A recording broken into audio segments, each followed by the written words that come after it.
The Jake Asman Show will begin shortly. Thanks to all these great Patreon members who help support the show. Get your super chats ready. Jake will be here in just a moment. If you love the New York Jets, this is the place to be.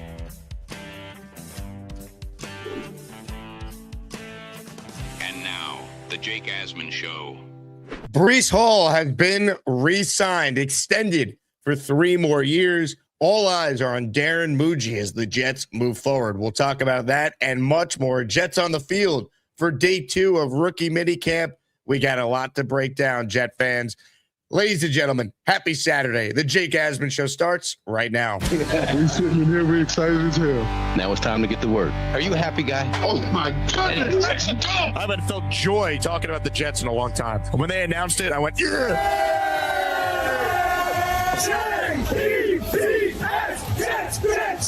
Let's go! A new chapter for the Jets has started. Aaron Glenn and Darren Mougey are tasked with shaping the future of this franchise. Will they be the ones to finally get it right?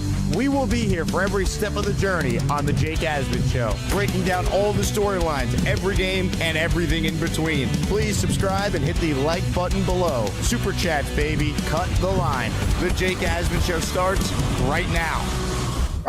Here we go, Jet fans. Welcome in, everybody. It is indeed the Jake Asman Show, live on a Saturday. We are presented by PrizePicks. I apologize for my voice not being as strong as normal. I was out watching the New York Knicks go up 3-0 on the Philadelphia 76ers at MSG South. So because of that, hopefully we get a lot of calls today. Hopefully our guest brings the intensity so I don't have to talk nearly as much. Appreciate you being here. Our guest today is one of the guys that we love having on. He is now part of Chat Sports' brand new NFL coverage. The channel is the Jets Report, and it's our guy, Mike Giarraputo, who joins us now. Mike, I know you're not just a Jet fan, you're also a Knicks fan, so you got to be feeling really good about the last 24 hours or so for our teams.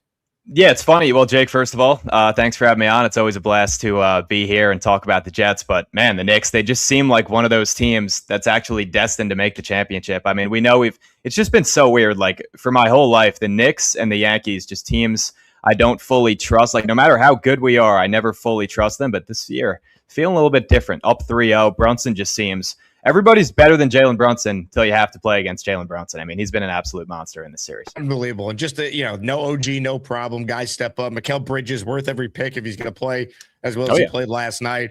Landry Shamet, 15 points off the bench. Just a gritty performance by the Knicks. They're one of the more mentally tough teams that I've rooted for, and I love them. Just hopefully they stay healthy. Let's close it out tomorrow, and they get a lot of rest, and hope that the Cleveland and Detroit series goes the distance. We'll see. And that certainly will pay up dividends for the Knicks. We'll talk more Knicks basketball later on in the show, but we'll start with the Breece news because it broke yesterday afternoon.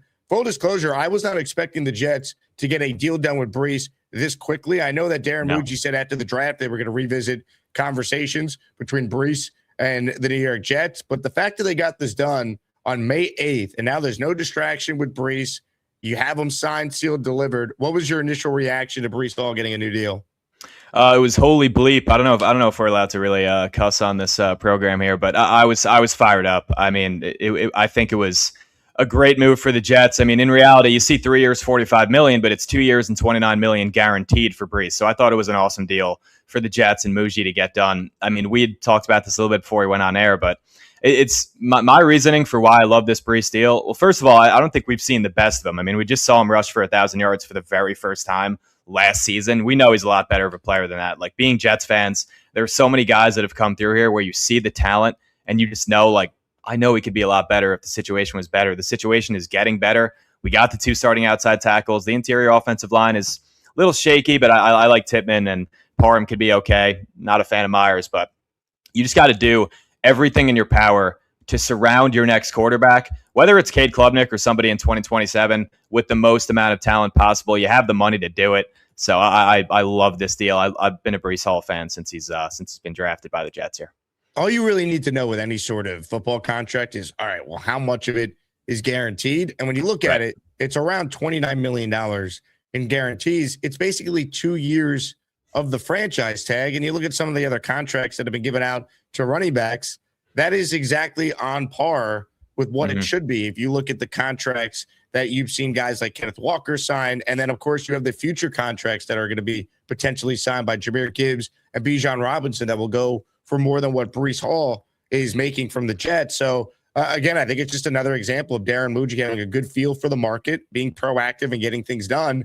And it's basically the opposite of what happened with Joe Douglas. Even like the rookie contracts was something that would drag on. Remember the offset language conversation with some of the Jet rookies in recent years? Well, I think Omar Cooper Jr. might be the only draft pick the Jets haven't signed at this point. Like, just, I don't know. I think Darren Mougey's got a real feel for what he's doing so far.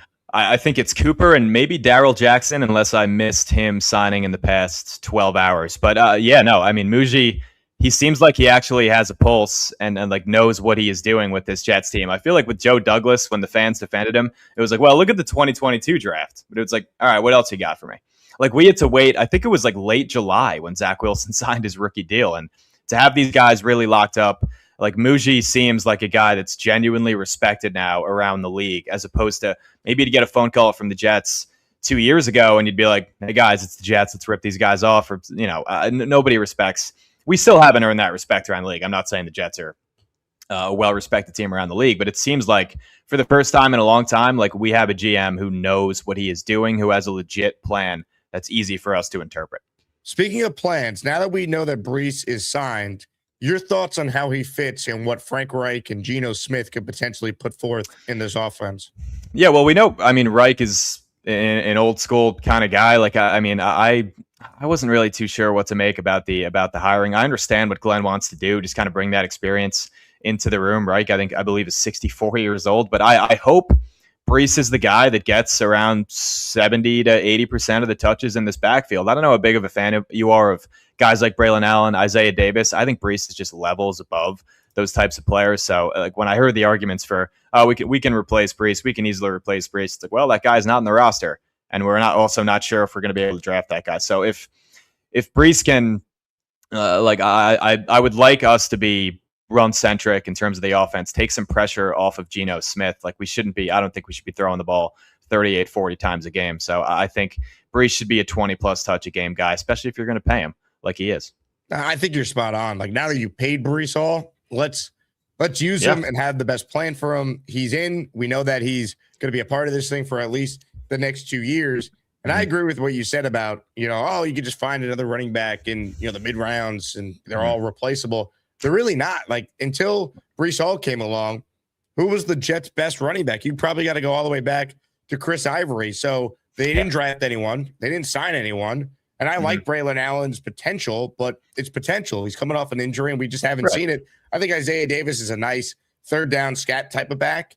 But like, to me, this should be the Breece show. And one thing Frank Reich did say earlier this week is that they want to run the ball. And he specifically mentioned Garrett and Breece as the two cornerstones of the offense. And now you have Breece signed. So, look, I think anything short of Breece Hall getting 75 to 80% of the touches, that's probably a misuse of his talent.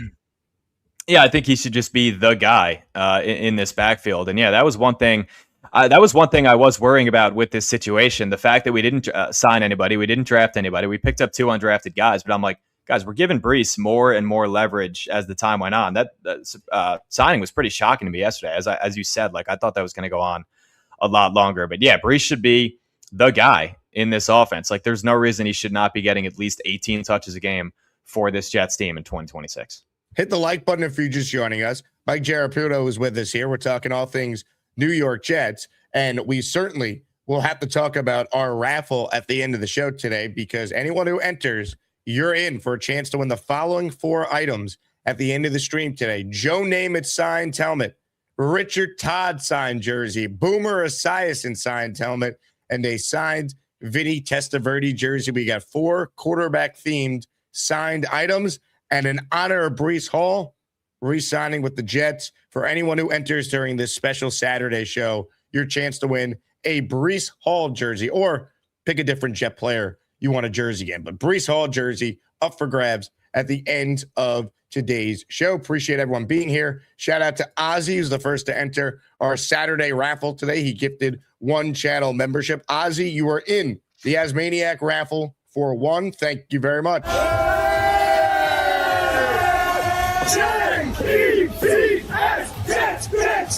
Let's go.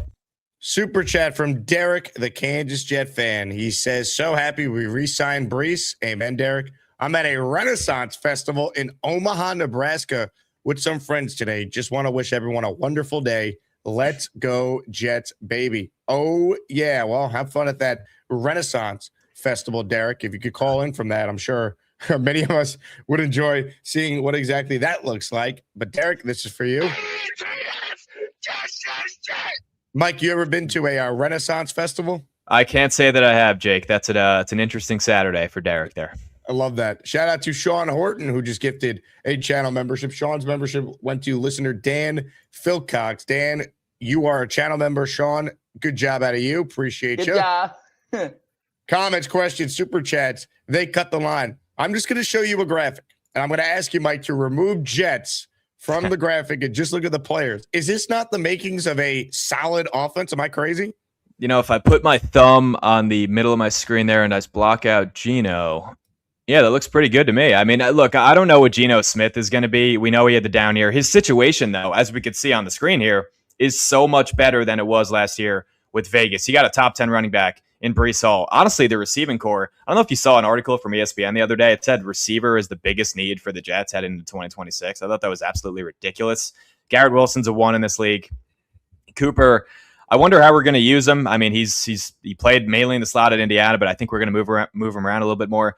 This is a legitimate offense, and honestly, with the pick of Sadiq, you went from probably a bottom 8 to 10 tight end room in football to now having easily a top 10 tight end room in all of the NFL. Fashanu, Membu, you have your 2 starting outside tackles. I wish Tippmann was playing center, but this is when you look at this and you're a quarterback next year, walking into this situation, I know everybody's just going to be like, well, it's the Jets and they'll screw it up. They'll find a way. But this, just on paper, you said remove Jets. This looks like a pretty damn talented offense to me, Jake. Look, I mean, obviously guys need to stay healthy. We understand that. That's for every team. But if Geno Smith has time to throw, I don't think he's horrific. I don't think he's as bad as how it looked with the Raiders at times. I think Geno Smith can still be a competent passer in this league. And I think the Jets offensive line is among the better offensive lines in the NFL. I don't think that's crazy to say. You're expecting another leap from both your tackles. Tippmann, right. We know how solid he is. And I do think when you look at the weapons they put around Geno, it's such a better situation than anything he had last year. I don't think you're crazy at all for feeling that way. No, yeah, I kind of wish we had addressed guard maybe a little earlier in the draft or a little bit more in free agency. I'm not a fan of the fact that Josh Myers is going to be the starting center for this team week 1. I do think the offensive line is definitely top half of the league. Probably will sneak into the top 10 this year. But Membu, I mean, I think he's going to be an all-pro at some point in his career. And Fashanu has been good, getting better. The fact that we have our 2 starting outside tackles set for the next 10 years, barring injury or anything else, is something that I never thought I'd be saying about any Jets team in my lifetime. So yeah, no, I think this offensive line could be one of the better units in the NFL next year. And if you give Geno some time to throw, I mean, that Raiders offensive line was historically bad last year. We think we've seen bad offensive lines as Jets fans, but they're all they made Ashton Genty look like a horrific draft pick. Well, it still might be, who knows, but Genty is better than he showed. That Geno is better than he showed. I'm not saying Geno is going to be a top even 15 quarterback, but can he be a steady hand as that guy? I think that's very possible. And the Jets offense let's at least be fun. Can we at least be fun to watch on offense? That's what I'm hoping for. That's what I thought was going to happen after week 1 last season. I'm like, all right, well, maybe the defense sucks and the offense is going to be fun. This might not be too bad of a season. I was wrong about that, but hopefully just the offense, we could see some legitimate improvement this season. I think we will. You mentioned Sadiq. How they use him, I think, is such a fascinating thing to watch all year long, because when you take a tight end that high, you got to have a real plan for that player. And obviously Frank Reich was pumped when the Jets drafted him. You have the clip of Woody Johnson handing Frank Reich the phone, being like, "Are you a happy guy?" And the only cringe Woody way possible. Are you a happy guy? Oh my goodness, let's go. So how they use Sadiq, I think that's one of the bigger offensive storylines this year. Apparently, he had a couple nice catches against Air today at Jets rookie minicamp I saw.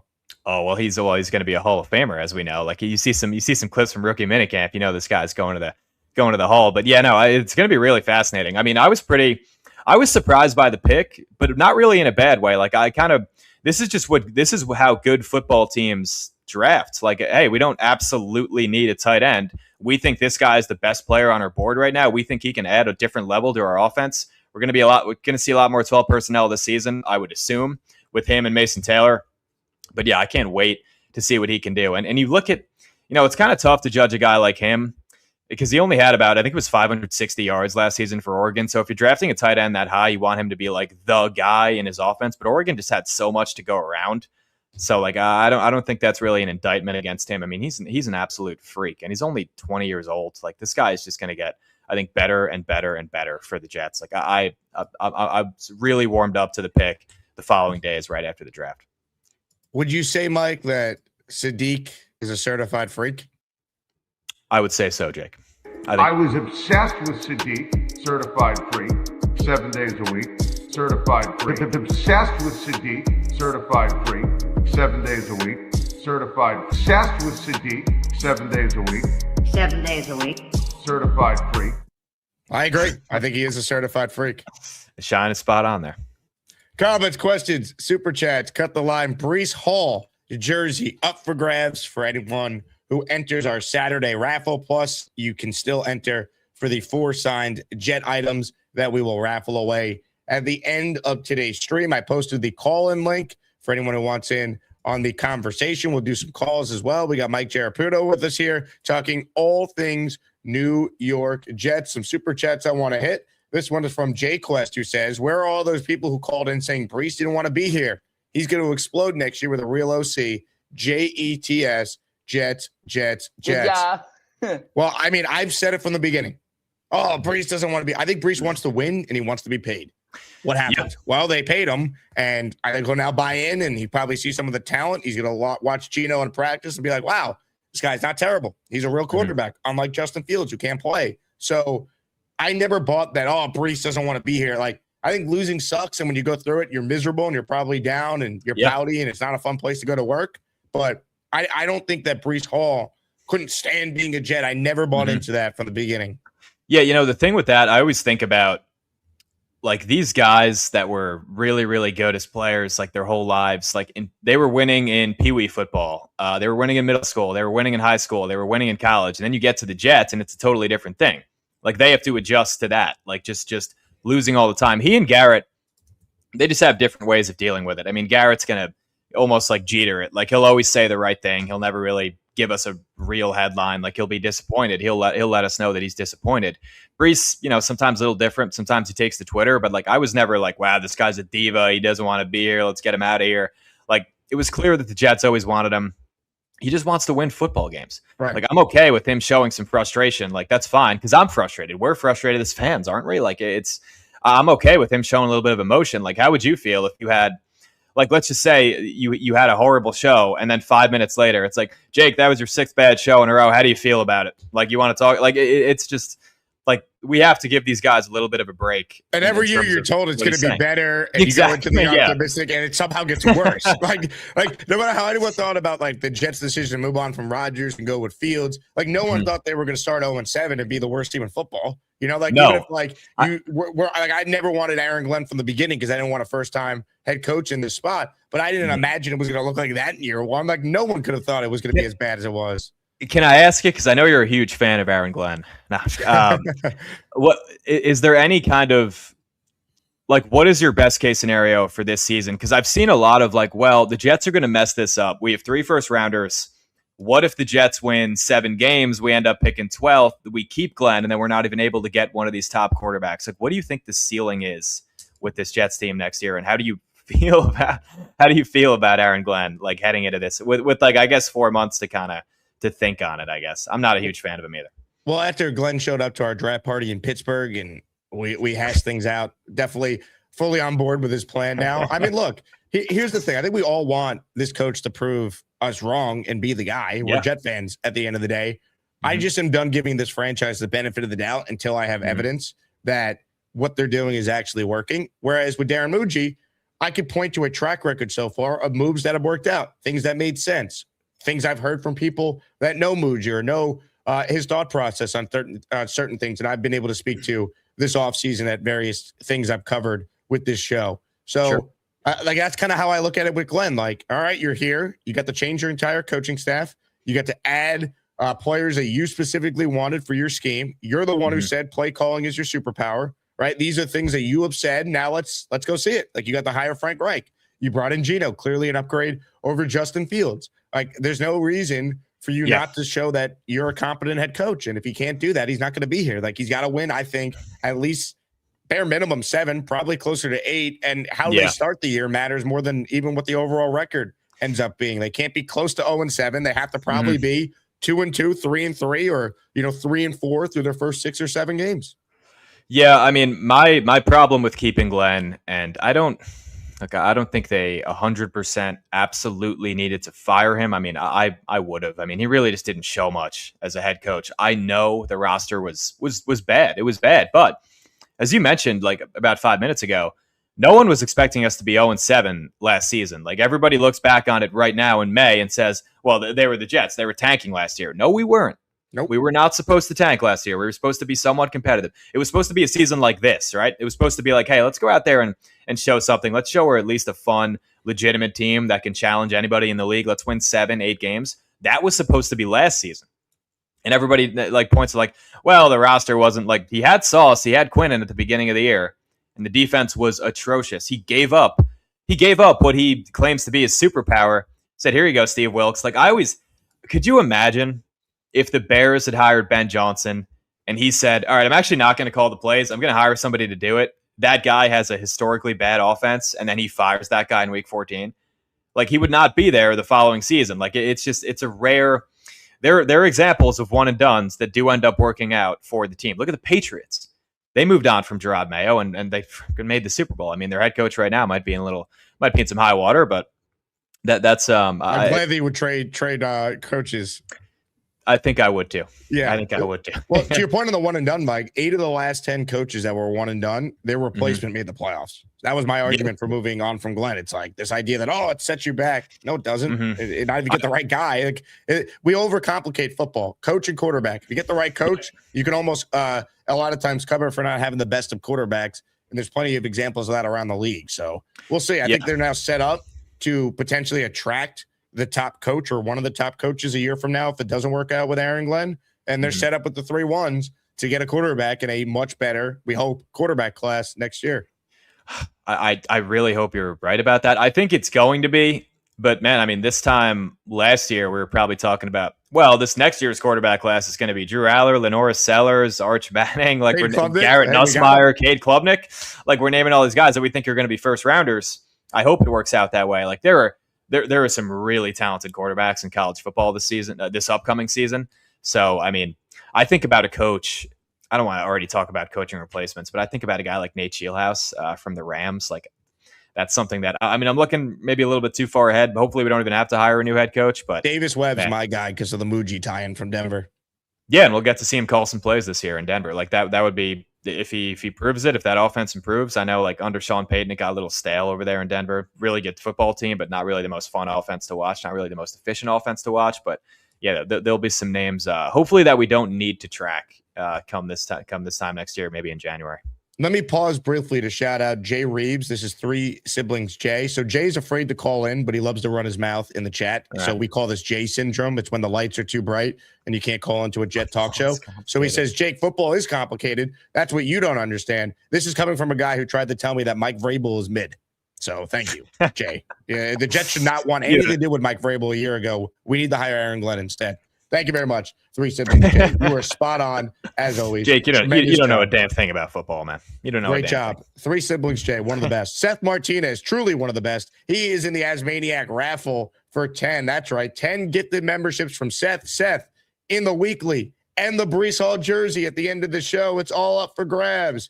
Hit it, Shine. I was obsessed with Sadiq, certified free, 7 days a week, certified free. Obsessed with Sadiq, certified free, 7 days a week, certified. Obsessed with Sadiq, 7 days a week. 7 days a week. Certified free. Yeah, Seth, appreciate you. Got you down for 10. Super chats, cut the line.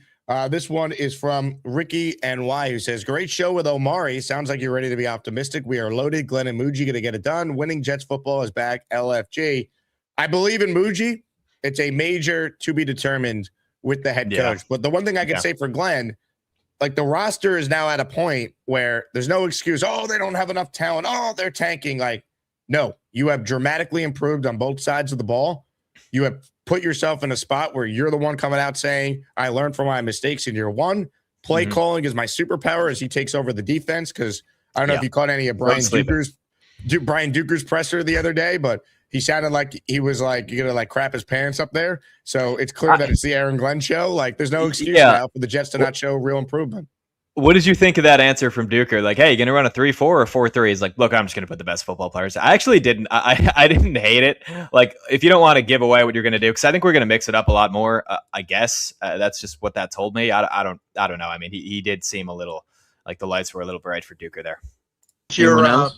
What is your philosophy about 3-4 or 4-3?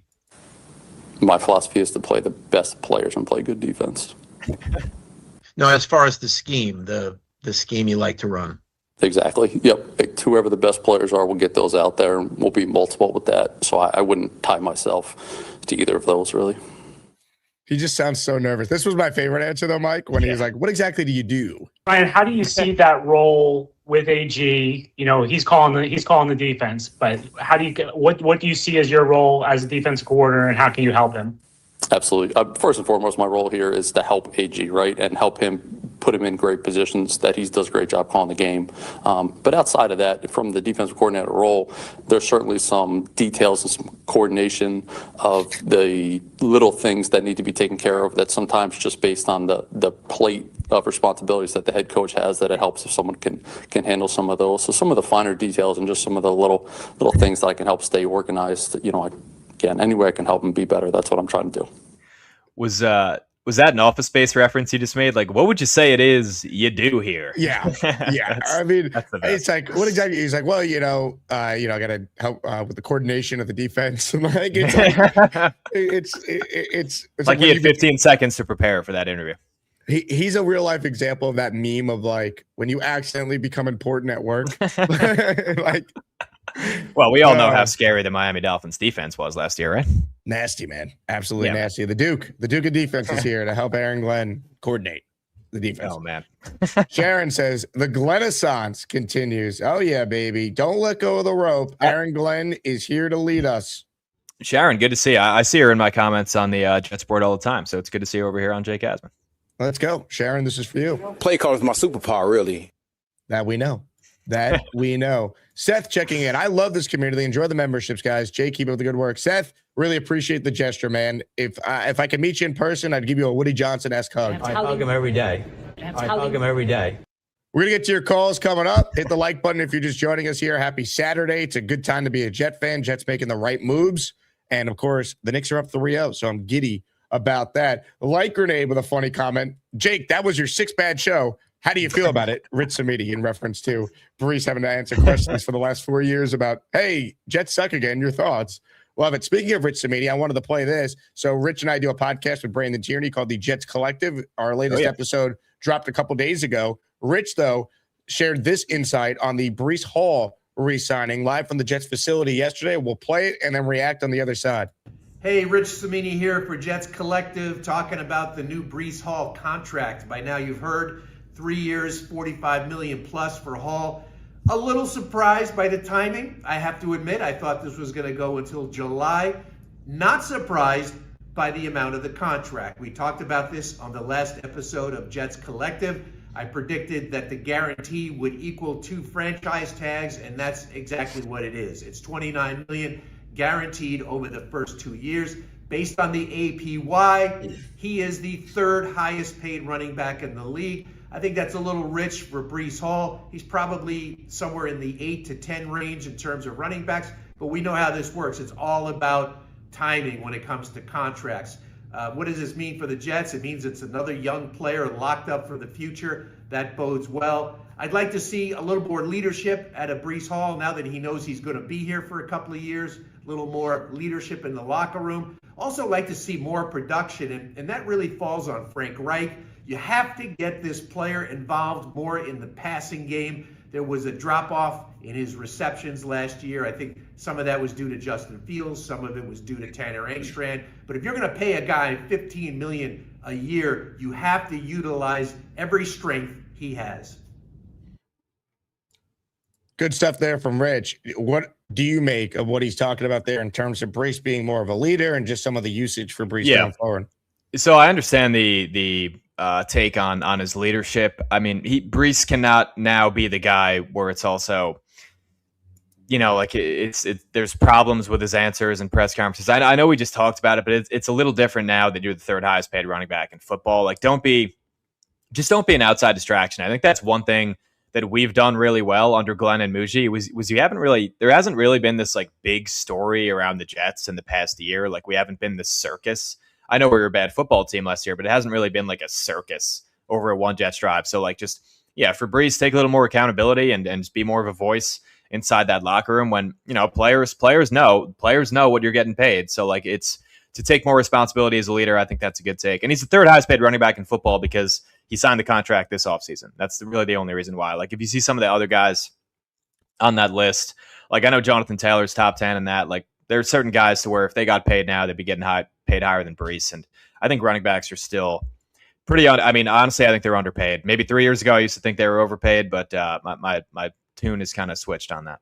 Well, if you think about it, he's just the next guy up, as Rich alluded to there. Like Bijan Robinson and Jahmyr Gibbs, they get new deals. Guess what? Breece goes from the third highest paid running back to the fifth immediately, and it's only going to keep dropping down. Like, that's why I look at like the Garrett Wilson contract. It was such a steal to get that done. One, it hasn't even kicked in yet. He's going to make about $31.5 million when it eventually kicks in at the start of the 2027 season. But now you have some of the best receivers in the league making over $42 million.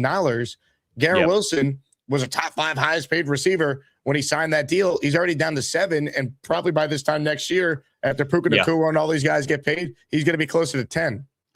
Yeah, we just have to understand the NFL salary cap in 5 years, 10 years. I have no idea. It could be 100% more than it is right now in 10 years. It could be 50% more than it is right now in 5 years. So like when you sign these guys to a Garrett to a 4-year deal or Breece to a 3-year deal, like you just got to take that into account more. And what guys you're going to be getting when they reset the market the next year. Like every single season, the market's going to be reset. So like those deals right now for the Jets, like you cannot say we overpaid Garrett. You cannot say we overpaid Breece Hall. I'm reading a tweet from Antoine Staley. Cade Klubnik will speak to the media later, but he had a good day throwing the ball overall. A bulk of his passes went to either Malik McClain or Kenyon Sadiq, and he was very accurate on his intermediate passes. Mike, is Cade Klubnik the next Chad Pennington for the New York Jets? Number 10 with a ton of aura, as the kids say, a lot of swag walking out there to practice. My God. I mean, he looks pretty damn similar, doesn't he? Like just his actual look. I mean, Breece was tweeting about he's like, this guy's just got it. He's got the aura. But I'd like to, man, I pray that we don't even have to worry about drafting a quarterback next year. Like there is a slight chance like that is the case. I don't think it's going to happen, but man, if he could be the answer for the Jets, we don't even have to worry about drafting a quarterback next season. We have 3 first-round picks. That would be fantastic. But I just don't know. I wonder with him, when is he going to, do you think he's going to get any action this year for the Jets? Let's say we sign Russ. Like when are we able to see what he is? I don't want to. He's playing, dude. He's going to get, like all these Jet quarterbacks end up playing somehow. Brady Cook ended up playing. I think the path for Klubnik seeing the field is towards the end of the year. The Jets are out of it, but I mean, they need Gino to try and save jobs first. I don't think they sign Russ. I think they're going to go into the year with Zappe and Klubnik. Well, they offered Russ, didn't they?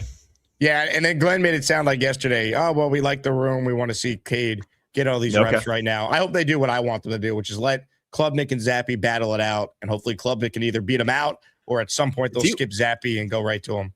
So do you get people ever in your comments or during your shows defending Brady Cook and saying we should keep him? Because I've gotten like a shocking amount of that, and I don't know where it comes from. This guy's a UDFA. Like I'm so easily okay with cutting him. I think Zappe's just a better player than him. You think you have people in your chat telling you that they should keep Brady Cook? I swear to God. I think it was, I made a short the other day. Like because Mel Kiper said like, okay, so it's going to be Klubnik and Brady Cook battling it out for QB2. And I was like, Mel, what the hell are you talking about? And then I get a bunch of people in my comments like, yeah, that should be the case. It's like, what on earth are we talking about?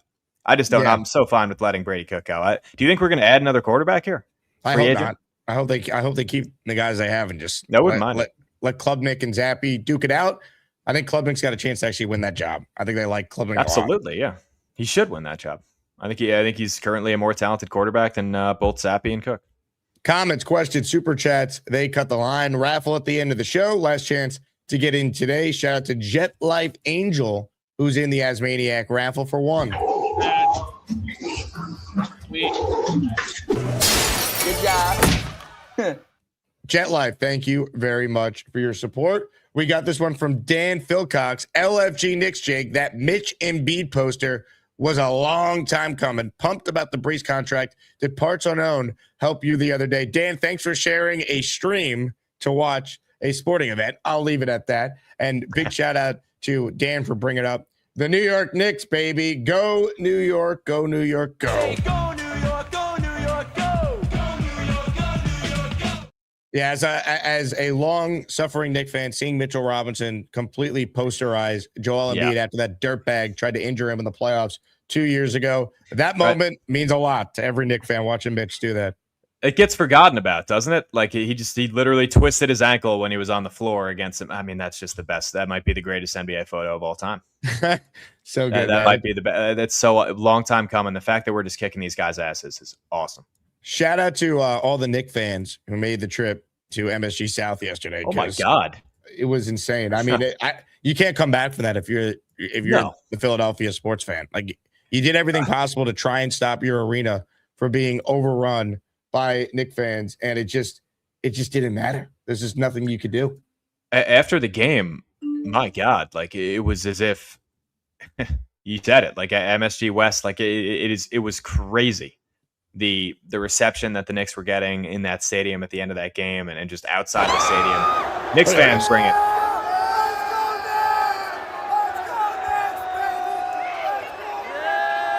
This is a playoff game. Ridiculous. In Philadelphia. I thought they had great sports fans.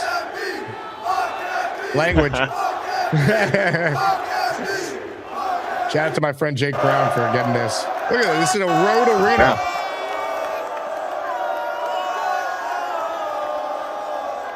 Unbelievable. Unreal.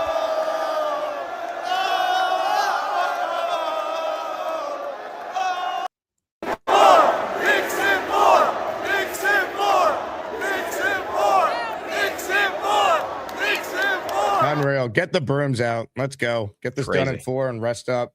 Let OG's hamstring heal for as long as humanly possible. I mean, just unreal, man. And that's how you know you have a great team. OG goes down, next guy up, Shamet 15 off the bench. You get Bridges stepping up with 23. Like if he plays like that, he's worth every single pick they traded for him. I mean, last night they won without OG, and Cat barely did anything because he got into some foul trouble. And it didn't matter. Brunson is Brunson, and the rest of the team stepped up as they've done so many times, throughout this run the last couple of years. Yeah, one thing with Bridges, like if we were just to win one championship, if he contributes on that run, then boom, the deal is worth it. The contract's worth it. The 5 first-rounders are worth it. I'll say the same thing about like the Mets and Juan Soto. If he contributes on a World Series win, then $700 million, who cares? Like if with Bridges, I know it seems like a lot, but he won us a game against Boston last year with his defense. He's been winning those games this year. Yeah, 2 games. So it might end up all being worth it. But I think about OKC and I think about San Antonio, and I get a little uneasy. Got to get there first. That's the big thing. And then you never know what happens, right? Like there's a hamstring injury, someone rolls an ankle, and like Toronto won a championship because Klay Thompson and Kevin Durant each went down in the finals. No one talks about that championship being invalid, I think we're due some luck, New York sports, aren't we? Just got to get there, and then you never know. And plus, like, the truth is when the Knicks play as well as they played at moments during these playoffs, they could beat any team, including any team that comes out of the West. I mean, that game 6 against Atlanta, that was one of the most unbelievable sporting events I've ever seen in my entire life. Like just the different scores of that game in game 6 again against the Hawks, that was just ridiculous. Like that 3-game stretch, I think it was the biggest win margin of any playoff team, and since 1997, I think that was before last night. Like it's this has been really, really cool to watch a team like the Knicks. Like I would just imagine the Jets I would be insufferable if the Jets were this good. Like the Knicks give me hope as a Jet fan, because forever it was Dolan's the worst owner in sports. They'll never win with him, sell the team, and nothing changed other than he finally hired the right executive and the right coach to turn this thing around, and Leon Rose and then Tom Thibodeau and now Mike Brown. Like that's it, man. It comes down to hiring the right people, and then you provide those people with the resources they need to be successful. I think Woody wants to win. I just think he keeps hiring the wrong people. I never questioned Dolan wanting to win either. He just would always get it wrong with the people he had running his organization. I think we have the right executive, as we've agreed on, but the coach, we will see in 2026. Comments, questions, super chats, cut the line. Raffle at the end of the show for a Breece Hall jersey or another Jet player of your choosing. And then we have the weekly raffle: Joe Namath signed helmet, Richard Todd signed jersey, Boomer Esiason signed helmet, and a Vinny Testaverde signed jersey, all up for grabs. Appreciate everyone being here. Click the like button if you're new. Mike Giarraputo is with us here, talking all things New York Jets, hitting on the Knicks as well. We're presented by PrizePicks. Use promo code HMA. If you put $5 in, you get $50 in lineups instantly. So check it out. We talked about Breece Hall, of course. Here are Breece Hall's projected numbers on PrizePicks for 2026. Mike, which one of these numbers here are you the most confident in if you can only pick one? Ooh. I'd go with the more than I just go with the top more than 975.5 rushing yards, because as we've said, like this Breece should be a 20+ touch a game kind of guy. So give me the and the 5.5 touchdowns. He should have a good season. He should have his best season as a Jet this year. Like he is set up to do that. So I like the top two there. Well, if you think about it, 975.5 is less than 58 yards a game. Like 59 yards roughly is like the average yards per game you need to get over 1,000. He did that last year on a team that had nothing besides really Breece Hall. Once Garrett Wilson went down with an injury, if he's healthy, and that's always the question with any running back, because they're more susceptible to injuries, as we know. But if Breece is healthy, he definitely should eclipse over 1,000 yards to the second year in a row. I mean, he did it last year. This was one of the worst offenses I've ever seen in my life. Like 29th ranked offense overall in the NFL. It seemed like the 32nd. But like the fact that he was able to get 1,400 total yards last year in the Jets offense was a miracle. So give me the more on. I'd take the more on all those, Jake, to be totally honest with you. Yeah, I mean, the only one I guess I'm maybe a little concerned with, I guess, is possibly the reception touchdown number, just because it could be a little fluky, like you need like to maybe have a big run or big screen game, or like, I don't know if Breece get a ton of targets in the red zone necessarily. So that's the only thing that he has competition now. Like we have weapons around him, so he's got competition. The receiving yards number, though, I think is awfully low. I mean, if you think about it, he hit it last year. Every year besides his rookie year when he only played 7 games, he's gone over that number. Only the receiving touchdown number is the only one that concerns me a little bit, but I feel very good about the first 3, him going over that. Yeah, I like those first 3 there. I mean, look, the fact that he had 1,000 yards last year and the offense that we had to subject our eyes to, like, give me the more on that. I've also taken the more on Garrett Wilson. I think it's 999.5 for him. I think he should do that this year too with Geno. Definitely. You see what the Geno numbers are on PrizePicks right now? I don't want to say it too loud because it's free money, but everyone use promo code HMA. Click the link in my description and sign up. Well, Geno Smith, more than 2,600 passing yards. Yeah. I mean, if he doesn't play the whole year or gets hurt, right, that's the only way he wouldn't hit this. But like, look at Geno's career. He does this in his sleep. Yeah, it's hard for them to set that because, man, like if he were to play 17 games, he absolutely hits the more on both of those. But a guy like Cade Klubnik, if we're 2-7 in November and they want to say, let's see what we have in Klubnik, this could be a tough one. But I think I would take the more. I just think Geno will be a lot better than he was last season in Vegas. Comments, questions, super chats. They cut the line. Hit the like button if you are just tuning in. Everything on the table today. The New York Jets getting a deal done with Breece Hall. Our faith in the Mougey, Darren Mougey, rookie minicamp underway. And certainly the New York Knicks, who are now up 3-0 over the Philadelphia Smelly Sixers, to quote Bobby Midnight, as the Knicks will go for the sweep in Philly on Mother's Day tomorrow. Let's get to some of your calls. Mike will hang out with us for a little while longer. First up today on the Gustbuster Umbrella Hotline is the one, the only, David T. I got my Iron UG. I hope you like my Jets take. You know they call me David T. It's not easy for me to see, but if you bring me full stream, you might like what I had to say. I'll need to get real damn close, cause my vision is dog shit. Hello, two Super Jets knowledgeable people. Jake, as far as the Knicks, I heard a soundbite from Walt Frazier the other day, and he said that this team reminds him of his team. And one of the reasons is it seems like they get along. They got each other's back. And, good job. Yeah, Max. I mean, who's going to doubt my all-time favorite, Walt Frazier? Can you hear me? As far as you two guys not knowing football, well, obviously that's rubbish. I so appreciate this show that I can get my Jets news and learn from everything all year round.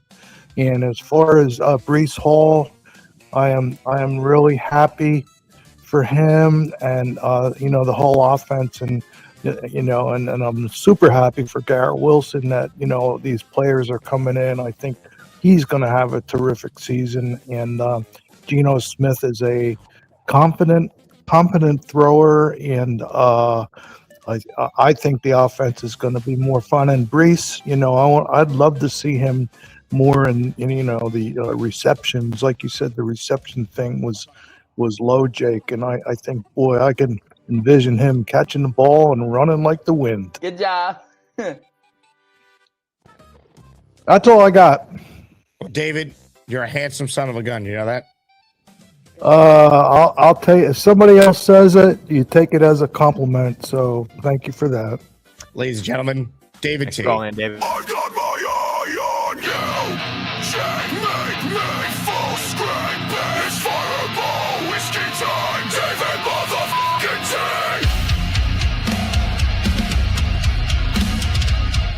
Well said by the great David T. We appreciate you, David. You are the absolute man. Good comment I saw from Doc Jeff, and the Jets offense will be more fun because they couldn't be less fun. It's hard to be worse than than what we saw last year, but it is the Jets, so I guess we can never fully rule it out. But my God, yeah, let's be careful with saying it can't be worse than anything. So I've said that before about Jets teams, but I agree. Like this should be. Even if Geno were to go down, at least we get to watch a rookie quarterback in Cade Klubnik surrounded by some pretty damn good weapons. So that should be the case, but I've seen enough in my life as a Jets fan to know I shouldn't use definitive words like couldn't. That is incredibly well said. Mike, I'll get you out of here with this. The Jets record as things stand right now is what in 2026? So we play the AFC West and the NFC North, but according to Warren Sharp, we have the 5th easiest schedule. How? I'm going to go. I don't know. I really don't know. I'm going to go. I feel like I say this every year. Let's go 7 wins for the Jets. And I don't know where that leaves us with Aaron Glenn. It just depends on like the way that looks. I'm not going to sit here and say we're going to win 10 games. I'll go 7 wins, but it's a tough schedule. I don't know why that's like, you have Arizona and you have Tennessee. And you have Miami twice. Like, I get it, but there are some tough freaking games on there. They need to go out there and get out to a good start. That's the biggest thing to have a season. They get out to a 1-4 start, it's over. I'm so exhausted of the bad start. I mean, I can't do another one. I really can't. It might happen. I just hope they give us some leniency. I don't think we're going to get a tough week 1 game. Like, I think that week 1 game for us is going to be against one of those, I guess, quote unquote easier teams on the schedule. I feel like we're just going to play Miami week 1 or play Tennessee week 1 or Arizona week 1. Like they're just going to stick us kind of with a crappy game there. But I really, really hope we can get off to at least like a 2-2 start in the first 4 weeks here. And hopefully things will be looking a lot better on defense. When this Jets team gets an interception, I am going to go absolutely nuts. I mean, I can't wait for that moment this season. I hope that happens sooner rather than later. But yeah, let's go 7 wins here for our Jets in 2026. Week 1, we're going to see a Jet interception, D'Angelo Pons running one back to the house against Robert Saleh and Cam Ward. Yeah, wait, before I get on out of here, do you think Pons is going to play on the outside? I think he will. Like, I don't know why everybody's kind of relegating him. Yeah, Cimini said on our podcast the other day, he thinks Pons is going to start, and he's going to start on the outside, which I thought was interesting. I just assumed, he'd be the nickel, and they'd have Azaria and Stevens be predominantly the outside guys, but sounds like it could be Pons. I can't wait to watch. That was maybe my favorite pick that we made all draft. Like, he's kind of just like that version of Aaron Glenn. Like, look, the size didn't matter for him in high school or in college, so I trust him to be a pretty damn good cornerback in the NFL. But Jake, thanks for having me on today, man. Mike, plug the channel. I know it's brand new since you took it over for Chat Sports, so tell people where they can find it. Yeah, so if you just go to Jets Report, just look up Jets Report on YouTube, Jets Report by Chat Sports. You can find me on there. We're doing videos every day for you guys. So latest news, rumors, anything Jets related, we'll have a video out on for you as soon as that happens. So, Jake, it's been a while since I've been on here, but it was a lot of fun today. It's always fun talking Jets, and hopefully we can do it soon, man. Really appreciate you, Mike. Enjoy your weekend. Let's go Knicks. Yes, sir. Let's go Knicks. Mike Giarraputo with us there. Good stuff from him. Ladies and gentlemen, I got plenty of time for your calls here on a Saturday, so we will do that. We also have the raffle at the end of the show for the 4 signed Jet-related items, and we're going to give away a Breece Hall jersey only for people who enter during the Saturday show. So you got a lot of chances to win one of 5 different items on our program today. Your call's coming up, but first, we play you this because some of you need to see what went down yesterday. It was unlike anything we've ever seen before. What's up, Thunder Beast? How you doing? This will go right inside your head when you nicely go. What are you doing today, Beast? I heard you're doing construction. You are not qualified for this. This is real right here. I have 180 pounds of pure muscle. How you doing? I have more muscle than you. I'm a savage. I'm more satanic than you are. Beast, you're fiction. No, you're fiction. You're the one that's fiction, son. Honestly, step on the scale. Step on the scale. Beast, you are 240 pounds. Oscar Ross is right. Beast, you're not in my league, buddy. You're not in my league. Beast, the only thing you are is down here. Give me Mark 1045, Beast. I'm in your league. You guys make out with each other when you're in the bedroom, and you like to sausage each other when you go, woo, woo, woo, woo. Thank you to the Mormon Tabernacle Choir. Beast,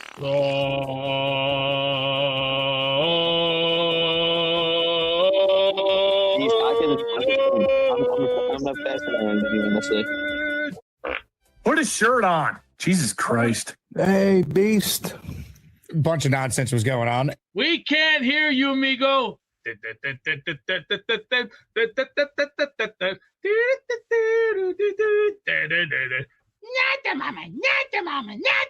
What the fuck is happening? Come on, who can't remember dinosaurs? The great 1990 TV show that rocked the nation. Not the mama, not the mama, not the mama, not the mama, not the mama. You know, Venus rocks, and I'm better than Butthead.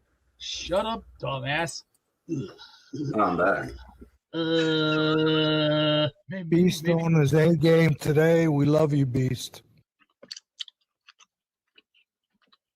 We got to hurry this up because Jake's got to get to the garden. You know, he's got work to do.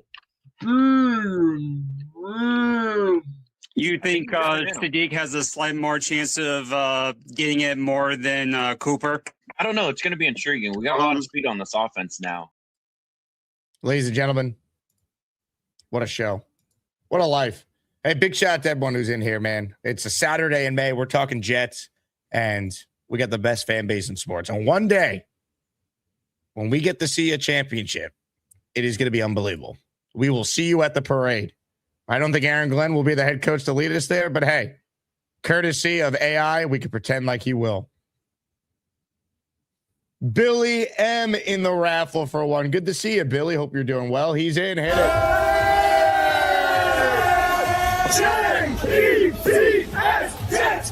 Jets, let's go. Billy in for one. Joe the Jet writes in, is it crazy to say I'm actually excited about the Jets more this year than last year? I don't think it's crazy. I think the team is better. I didn't have faith in Justin Fields. I knew Justin Fields stunk. Go back and listen to videos I put out about him. I wanted them to keep Rodgers, who blindfolded is a better player than Justin Fields. So it starts with the quarterback. I think Geno, I preferred Cousins over Geno, but I'm not going to sit here and act like Geno Smith is not a major upgrade. Plus, like, I'm a fan at the end of the day. So when I hear Geno talk about how much this means to him, like, I want to root for him. I like Geno. I want to see him have a great year. Be a great story. Party with Peg and Artie. Peg wants a Breece jersey. Make it happen, raffle gods. Peg, Artie, you're both in the Asmaniac raffle for 2. And since I know how much you love Beast, here you go. Mike Giarraputo in the house, the man behind the Asmaniac Madness Best of the Best trophy. He has gifted 5 channel memberships. Hit it. This new quarterback that I like from Clemson, great kid. He may have went to a shitty college, but I'll tell you what he did. He did something about it. That's right. He did something about it. Here are the 5 people who are now channel members, courtesy of our friend Mike Giarraputo. Fire and Maneuver, Izzy Miyagi, Kai Jetfan NJ, Jesus Shuttleworth 8972, and Patty C, all receiving a gifted membership. We're going to get to your call, so load them up on the Gusbuster Umbrella Hotline. Raffle for those joining us at the end of the show. 4 signed items, including a Joe Namath signed helmet, our top prize. Ladies and gentlemen, we say hello right now to a man who's always calling us from a unique location. Your goal is to guess where he's calling us from, inside or outside.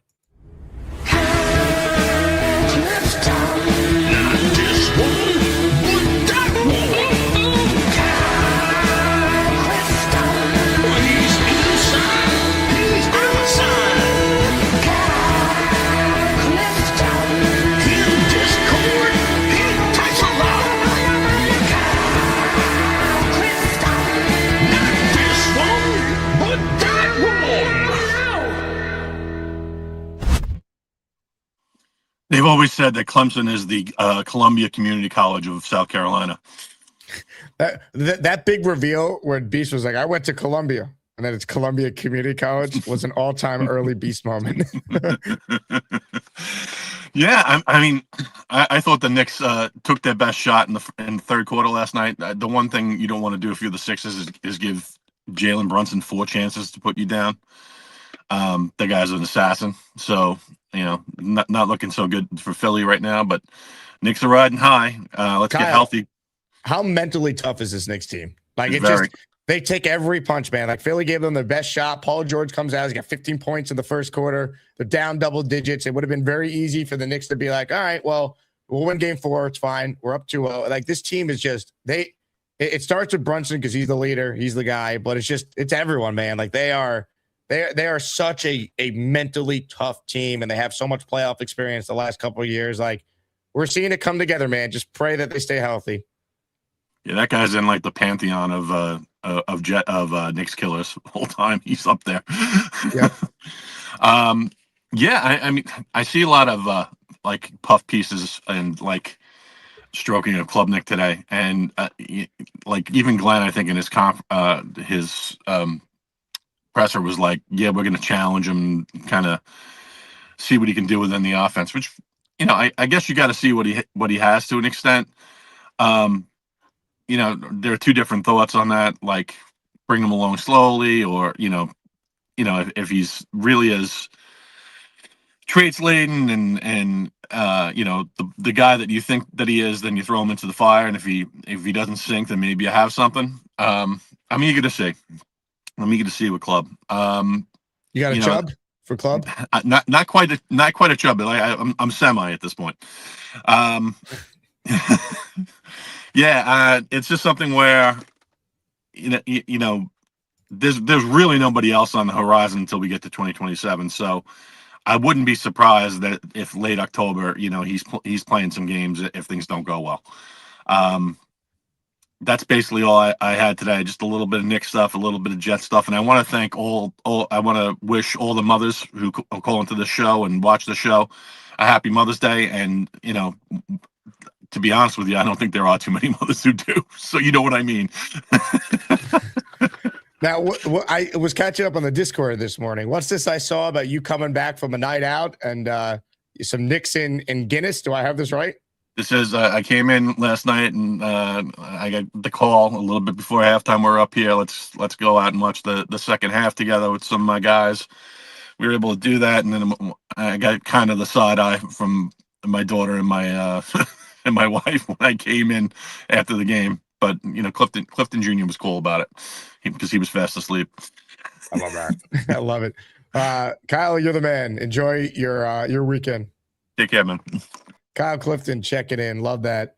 Ladies and gentlemen, a couple membership shout outs. Billy, another gifted membership. I see you, Billy. You are in the raffle again. So you are now in for 2 entries and counting. Are you a happy guy? Oh my God, let's go!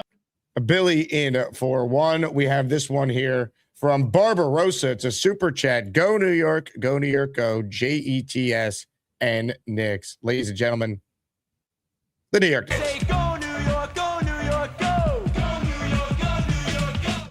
Let's go. Barbarossa, you're the man. Paul says, Asman, you will never live to see the Jets win the Super Bowl, and when they win, they'll be the Phoenix Jets. I don't even know how to respond to this other than just being like, okay. And how exactly does that work? The Phoenix Jets. The Jets are never leaving the New York area, ever. Ever. And look, you might be right. I might never be alive to see a Jets Super Bowl, but I'm going to die trying. Now look what you've done. No more protection from the Asmaniacs. Had to pull you out of the chat and cast you down with the sodomites. Some time in here will feel like you've been run over by the lane train. You understand me? You catch my drift? Give them another 24 hours to think about it.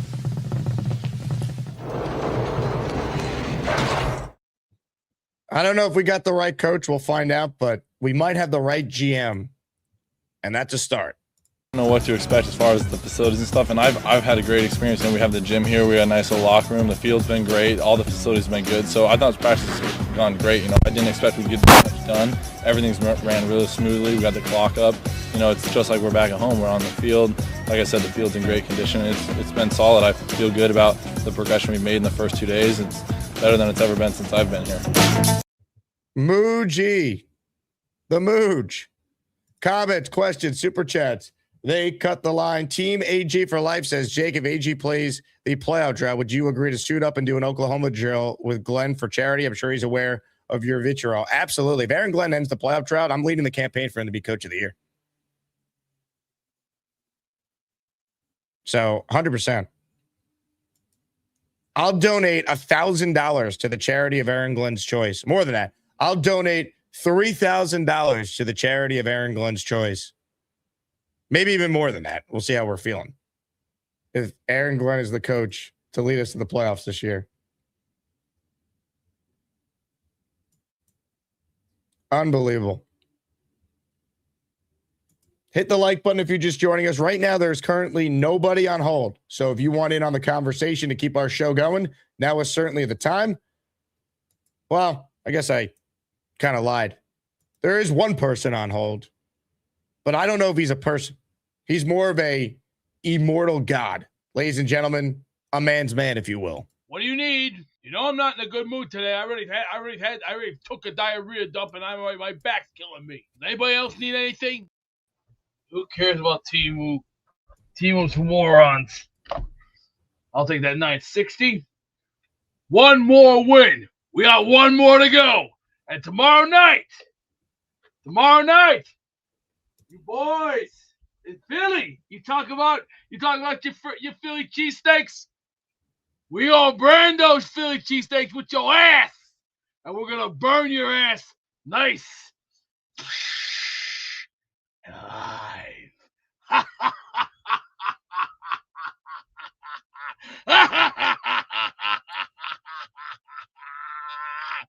Yeah. Dig it? And this will go right across that ass. Hey, Nice. put a light on. I can't see anything. And you know where tomorrow is going to be for the Phillies? Give an The example. Phillies. You mean the Sixers? The Sixers, they're going to get this.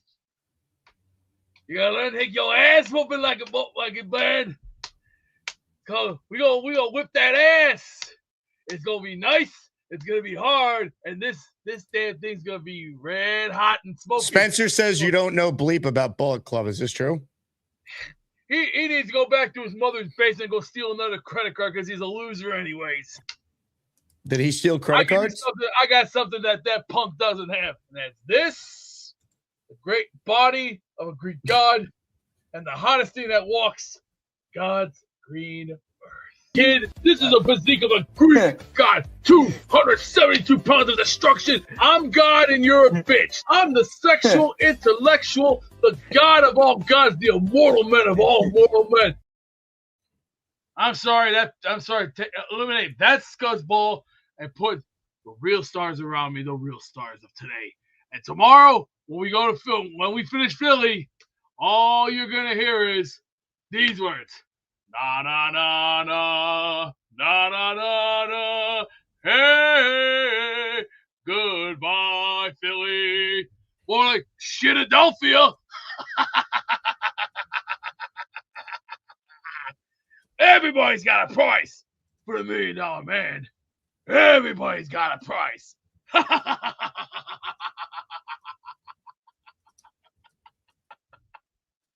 Now, let's go to another caller and enjoy the day. And remember, everybody's got a price for the $1 million man.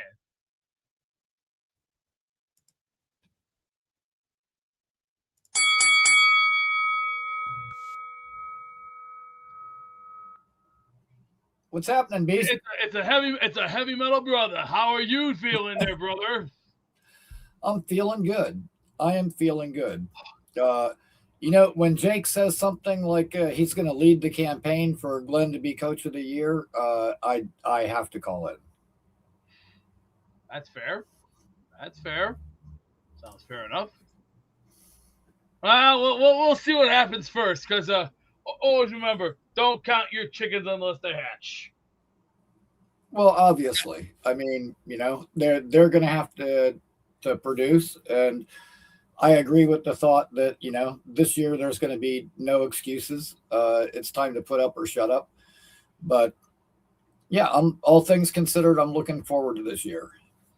And I'll tell you what, I like the moves they made. I even like some of the undrafted guys that they brought in. That being said, I am still worried about our kicking situation, but there are some veteran kickers out there. And I'm going to tell you a story about one of those veteran kickers. I was hanging out with my best friend who this a couple of years ago, and he happens to be a Panthers fan.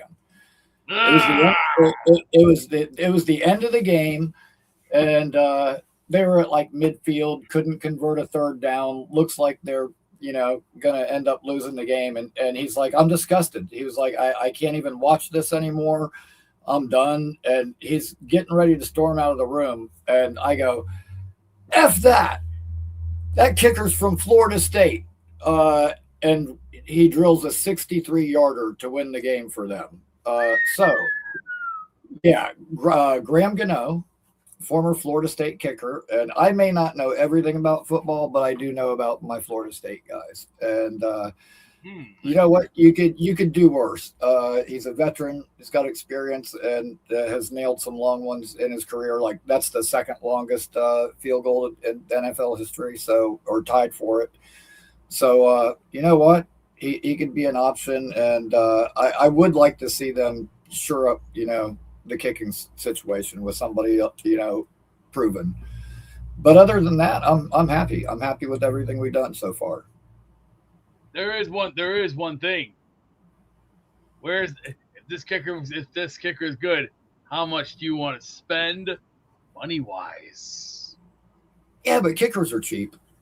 Kickers are cheap. See, that's one of the things that, you know, I don't know why they wouldn't bring Folk back. Maybe they did the right thing, you know, because when kickers fall off, they usually fall off big. But he had a great year for us last year. But we did the same thing before when, you know, we had Myers. He was a Pro Bowl kicker, and then we just let him walk and go to Seattle. And he's been pretty solid there, you know, pretty much ever since. And it's like, it's not like you're playing a pass rusher or a corner. Like, highest paid kicker really isn't that much. So, like, I don't know. I got to go take a shit right now. I love the fact, Ricky, that Beast being on the call, you just run right into your football takes. That's a footballs guy right there. Love that. Yeah, it's the big ships turn slowly. You just got to know which way to turn them. Yeah. Hopefully we figure that out because we weren't turning any ship last year. We were the Titanic going right into an iceberg. Yeah. God, last year was so bad, and not for nothing, but I almost feel bad for Glenn in a way because, like, I bet that, once it got to be like 0-6, 0-7, he was probably going home and going, Jesus Christ, these Williams brothers and these guys that were supposed to be my captains and my leaders, they all just quit on me. Like, what the hell is going on here? Well, that's also on him, though, Ricky. Like, these are the players that he wanted to keep. He chose to pay Sherwood. He chose to pay Sauce. He chose to go out there and basically keep a lot of the same players. They re-signed Tony Adams, and they brought in Cisco. They brought in Steve. Like, he's got to own all that. He hired his coaching staff that obviously was atrocious. I don't feel bad for Glenn. I think Yo Holmes nails it. I feel bad for all the Jet fans. Like, oh yeah, I feel bad. We've suffered enough. We deserve a winning season. Well, hopefully this will be a big step in the right direction. I don't know if I would go that far, but I see no reason why we can't be a 7 or 8 win team with the moves that we've made. And listen, the Klubnik thing is funny. If he's a long-term backup, that's fine. I'm okay with that. I think that he's probably a little bit better than a lot of people are giving him credit for, but he's by no means the answer. But hey, he threw 4 or 5 nice passes today to Malik McClain, who's like a 6'5" guy that runs 4.42, and he was the second receiver behind Jordan Tyson in Arizona State. But before that, he came from Florida State. And I got to see that kid in person. If there's an undrafted free agent that I'm rooting for, it would be him. 6'5" guy that can run like that, especially in the red zone, can be nice. He'd probably give us something that like a Skinner or a Pritchard didn't last year. So, dude, I'm stoked. And I'll have a package coming your way soon. Unfortunately, I didn't get it out this time. One of the things I wanted to add to it, I didn't add soon enough, but be on the lookout because I got something coming your way soon. But man, I'm fired up. I'm ready to go. It's Ricky mini camp where we can see our Ricky class. So I'm stoked, man. I'm stoked. Looking forward to this year. Ladies and gentlemen, Ricky NY. This new quarterback that I like from Clemson, great kid. He may have went to a shitty college, but I'll tell you what he did. He did something about it. Super chats cut the line. Rye the General says Bobby Okereke, Matt Milano, Jermaine Pratt, Bobby Wagner, Devin White, Shaq Thompson. Which vet off-ball linebacker should we pursue? I like Okereke. I like Milano. Wagner's very old, like really old. We already have Demario Davis, so I'd try and get a little younger. Even if Milano's in his early 30s, I think that's a big difference than 37-year-old Demario. Pratt's a name to watch, though. Pratt had a really good year. I was doing some research on him the other day. He was good with the Colts last year. So time will tell. I do think they should add another veteran linebacker. Maybe it's going to be in a trade like Harrison Phillips and Jawan Briggs were. Yo Holmes brings up the Tannenbaum quote from last year. One of AG's greatest strengths is his ability to build a staff. Yeah, we were sold a bill of goods with that. Aaron Glenn's lucky to be employed. We don't need to pretend otherwise. Let's hope he's learned and he proves us wrong. I think he's upgraded his coaching staff. Not saying much, but I do think Frank Reich's a professional. And I think Glenn, as the defensive coordinator, is an upgrade over Steve Wilkes. Now, that doesn't mean, though, that this defense is going to be good, but I think they've upgraded. We got the Duke of defense now, baby. What is your philosophy about 3-4 or 4-3? My philosophy is to play the best players and play good defense. No, as far as the scheme, the the scheme you like to run.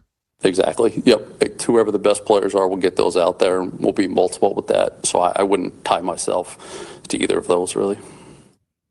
The Duke of Defense. Looks like he's going to shit himself, but that's okay. He'll learn. More of your calls. Last chance to get in. Raffle for 4 signed Jet-related items and a separate raffle for anyone who enters on a Saturday for the Breece Hall jersey or Jets jersey of your choosing. You can pick Breece, Garrett, or Jets Legends jersey. That's up for grabs at the end of our show. Let's say hello to M123 who has called in. M, what's going on? Hey, what's up, man? I have to thank you again before it gets too long after the Asmaniac madness. That was amazing. It was fun to stick around to watch everyone. The Yo Holmes debut, I mean, that was mind-boggling. That couldn't have been better. Like, I didn't think he'd ever be online, and it was like he just busted through. It was WWE level. I hope Beast was impressed with that. It was amazing. And Chef, amazing win. Great character to have as the leader for the year on that. And I'm just, here we go. I get to keep this one more fucking year. Sorry, one more year. I don't have to throw this out yet or burn it or do whatever. I love it. And I was with Lou B. I wanted love, but you know, I love Breece too, so I'm happy. I almost got too happy. And I don't want to get too happy because it's the Jets. So I really just have to keep that. They almost are getting me now a little bit with that contract. It's locked in. I'm like so many other people who are just like, thank God that's done. We don't have to sit here for 3 months like, oh, is he going to do it? Is he not going to do it or whatever? So that was such a relief. And he's a great player. And we have a good offense. I mean, I'm scared to say that, but it's true. And I just hope we do great. And that's pretty much it. I just had to call in because you do love the call-ins. It's not because I have balls like Gary might think. I don't. I have no testosterone left. But you do like the call-in. So I figured I got to give that to you every once in a while. You deserve it. I love your calls, man. I hope you call in more. I think you'd be a great regular. You're in the chat all the time, man. We need you. Also, Cisco and Mimosa should buy you out. They should buy you as like a VC company and just, you know, they give you like what, $10,000 a week in memberships or whatever. Whatever role they want in Asmaniac Media Corporation, it's theirs. Absolutely. Oh, and one last thing. I love Kyle. He knows more in his pinky, in like the sliver of his pinky, than I'll ever know about football. I'm a little concerned that he's too confident about our ability to draft next year. Like, we're definitely going to get a quarterback, or and then we can throw a running back in there or something. But I know he's a longtime fan, so he won't be crushed or anything. But I'm always, when he says that, I'm like, are you sure we're going to be able to do those things with the He Jets? believes in the Mooj, which is why I think he's got some confidence. I love that. Anyway, I just wanted to say hello. That was it. And great call, man. Hopefully you call again soon, all right? Thanks, man. Later. Are you a happy guy? Oh my God, let's go! Give some love to M123 in the chat, man. Great chatter, now becoming a regular caller, which we absolutely love. We're presented by IndaCloud. Let's talk about IndaCloud. All right. The older you get, the more you're going to realize the best way to relax is not going crazy. It's just to get the vibe right. And that's where IndaCloud comes in. They are a fully legal online cannabis dispensary. They've got everything from gummies, premium pre-rolls, and my personal favorite, the zero sugar THC sodas, which are perfect if you want to unwind without feeling awful the next day. Everything is federally legal, hemp-derived THC, lab-tested, and shipped discreetly right to your door. For me, it's simple. I'm not trying to wake up the next morning feeling sluggish. I want to relax, feel like myself, and be ready to go the very next day. One IndaCloud soda does exactly that. Calm, clear, no regret. They got options for everything, too. Gummies for stress, sodas for social nights, pre-rolls for winding down, and even $70 ounces that actually make sense long-term. They're running their biggest sale of the year. So if you're 21 or older, you can go to indacloud.co. That's indacloud.co, not .com, and use code ASMAN for 40% off your first order. Again, that's indacloud.co, code ASMAN for 40% off all month long, plus free shipping on orders over $50 and free gifts on qualifying orders. As always, enjoy responsibly. Enjoy IndaCloud for backing the Jake Asman Show. My mom just texted me. She's watching the show. Do you have any samples? Happy Mother's Day, Mom. Your gift is some Indica Cloud. But I do have samples for you, yes. Ladies and gentlemen, Mimosa and Cisco were both mentioned. So let's shout out Mimosa first, who goes, Jake, play the Adam Shine clip again. I love him. And by the way, I texted Shine. We're going to get him on the show soon. So Adam will join us. Maybe he'll give us a live rendition of Sadiq the Freak, certified freak. I think YouTube is limiting me to $5. Mimosa told me on Discord that YouTube limited her ability to spend super chats because they thought that she was being hacked. They thought that she was being scammed, that someone had her credit card info because she was sending in so many super chats, which is insane. Mimosa, this is for you. I was obsessed with Sadiq, certified freak, 7 days a week, certified freak. Obsessed with Sadiq, certified freak, 7 days a week, certified. Obsessed with Sadiq, 7 days a week. 7 days a week. Certified freak. And good news for Mimosa. AEW Lucha mask that I wore yesterday that Mimosa wanted, we're going to make sure we send her one. But Mimosa, I'm only sending this to you if you agree to call in wearing it. Oh, man.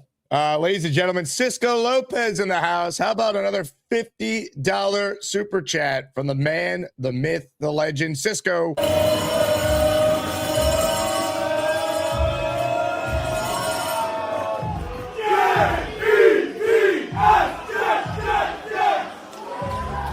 How selfless is Cisco? He says, these are for Peg. Put her in the raffle. Get better. That's awesome. Cisco, incredibly kind of you. I also, speaking of, this community being great, I want to shout out Frank P. So Frank won one of the 2 Breece Hall jerseys we raffled away. He reached out to me this morning that he wanted to donate that jersey to Cisco. So Cisco is getting the Breece jersey. I'll order that this weekend. And then Cisco now paying it forward for Peg, who's obviously doing much better following her medical procedure last week, which is great. Ricky NY says, my personal favorite question is Jake getting fired up. I'm fired up, Ricky. I just want this team to not suck. Can we get a good start to the season? Can we be fake good for a month? Last year we got nothing. It was devastating. The Jet fans getting a little crazy. Oh, yeah. Speaking of getting a little crazy, all right? This guy was convinced Breece Hall didn't want to be a Jet. He didn't want to be a Jet. He wanted to believe that so badly because he wanted Jeremiah Love to be a Jet. He couldn't get enough of Love. He loved Love. Ladies and gentlemen, the man behind the greatest draft party ever presented is on the line. And soon, an event on July 11th that we will be announcing in the coming days that is going to change the way Jet fandom is done. We say hello right now to Lou B.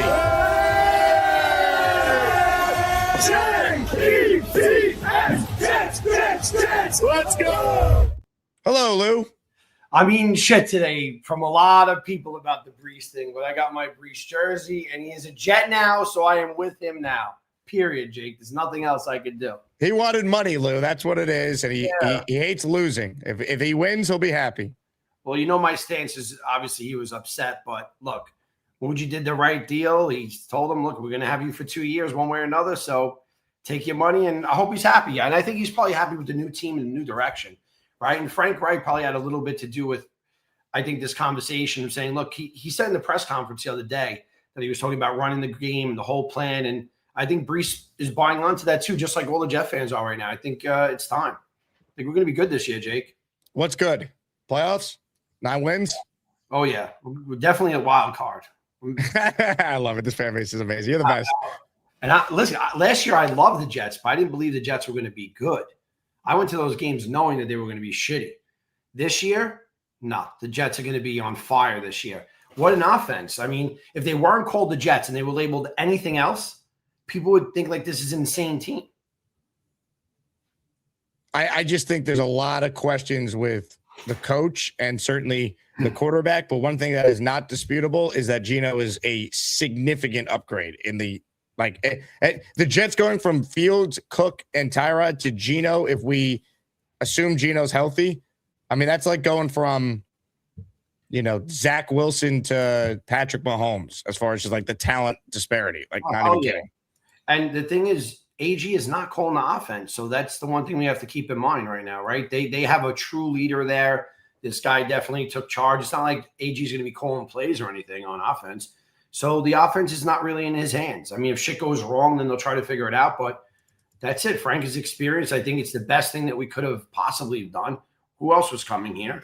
And now we're here now. We've arrived. This is and then next year's draft, Jake, with the rest of these picks, the way Mougey's picking them, will be nice. The Mooj.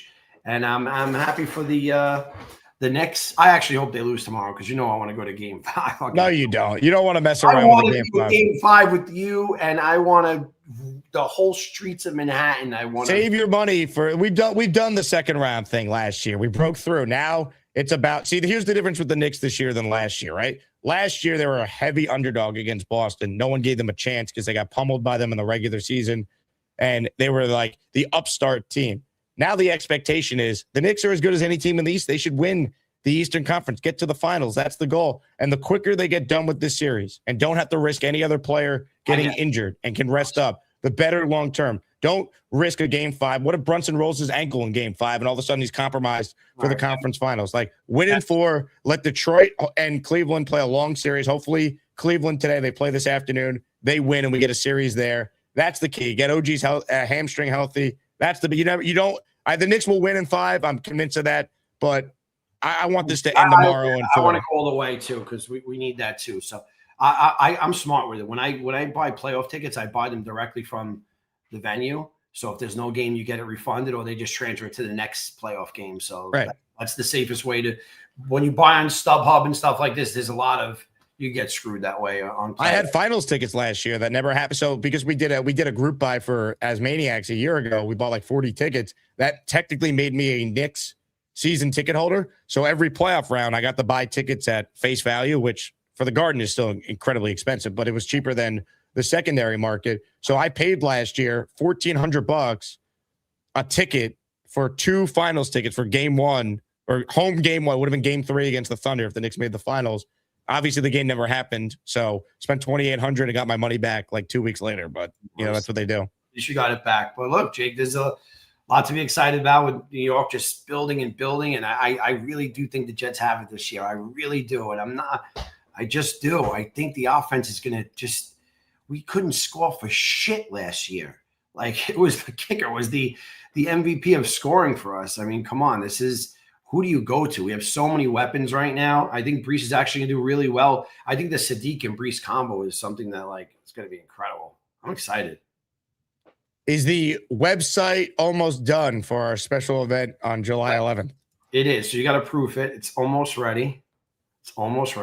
I got people asking me every day, when are we announcing this thing? I go, I'm going to let the Patreon and the Discord people get first dibs at this as a priority. And then the general public, we say early next week, people will know what we're planning here.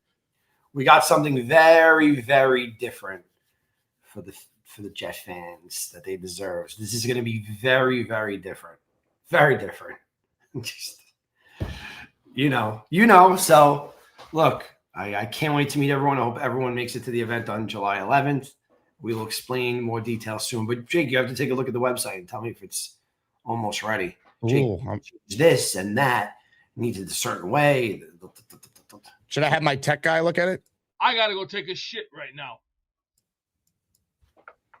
Beast. So last night I'm watching the Knicks game and Beast calls me, and he's saying I have pains. I go, wait, Beast, is it here or is it here or is it here? I was getting a little bit worried about this man. Mad Max almost killed him last night. Beast, don't sign off. Where are you going, Beast? I have an important phone call to take care of. No. We're on the line right now with the important phone call. So I think Mad Max almost killed Beast last night. Dead serious. Which version of Mad Max? The hologram Mad Max or the real Mad Max? 2 of them make him go nuts. And also one thing, big fella needs to lose his therapy license, his license, because what Breece said, what Beast said he did in the radio station was just over the top for me. I don't know if you have that clip. I don't have that. Gator texted me last night. He goes, this is going to take forever to edit down the best moment. For those who missed the second show yesterday, it was 90 minutes of straight Breece Hall reaction, and then madness unlike anything we've seen. And I do a lot of these crazy shows. Beast, do you want to repeat what happened, what you did at the radio station? Beast? Beast. No, that was 2005. What can you just tell us the story? What was her name? Her name was Dominique. Hey, I'll tell you something. It was an experience like I've never had in my life, but it was the thrill of defeat. But it was the thrill of a lifetime going, woo! Wait, hey, to all the soy boys out there, you'll never ever be like Ric Flair because I'm styling, woo, profiling. Hey, can I do that right now? Can we do the Charleston right now? Woo! Can we do that, Charleston? Look at Beast, wait, I have some questions. Beast, I have important questions right now. Beast, I have a question. When you were with Dominique, did you just meet her? Did you just meet her? Oh boy. It was in college. It felt like, well, hey, college was college. I was in a good state of mind, and plus I was doing radio. When you went to Columbia, right? Yeah, that's right. Clemson. But wait, Beast. Columbia Community College. So you knew her, and you brought it to the radio station. Yeah, well, then when I got my commercial break in, I was like, you know what? I'm gonna put music on to keep the drive alive. So, like, you know what? I'll throw some Maiden on during the commercial break and sit back, enjoy, and buckle up. It's like what Aaron Glenn said. Sit back, buckle up for the ride of your life. And remember, you were sitting or standing during the Dominique experience? Hey, I felt like I was on an airplane just going, another biscuit, Mr. Storm. I'm like, no biscuits for me. I'll take a Salisbury steak with some mashed potatoes and on the side, please. Thank you. Hey, what's up with your hot water heater? Ralphie wants to know. We're still waiting. I don't know what to say anymore. I'm ready to throw in the towel. Right now, I got laundry going, and I'm doing everything I can right now. I'm to the point. I don't want to push up my heart rate. Go to another caller. I am not going to push my heart rate up today. That's not going to happen. We're not fighting with you, Beast. We're not fighting with you. We just asked a question. You think everyone's trying to fight you, or people are trying to help you? Please, I'm trying to talk to you. I understand it. I'm not going to push it for today. Yesterday was bad enough. Luby's been calling every plumber in the state of Illinois for you. His mother, his uncle has a plumber, that his mother had a plumber, and I'm like, all right, we need to make a decision today, Beast. He has no hot water. I'm like, just let's get is there any plumbers in the chat? Do we know any plumbers? Anyone? I'm at the end of my role. Beast and Dominique are freaks 7 days a week. That was a long time ago. Those days are gone. Do you have Dominique's Facebook? No.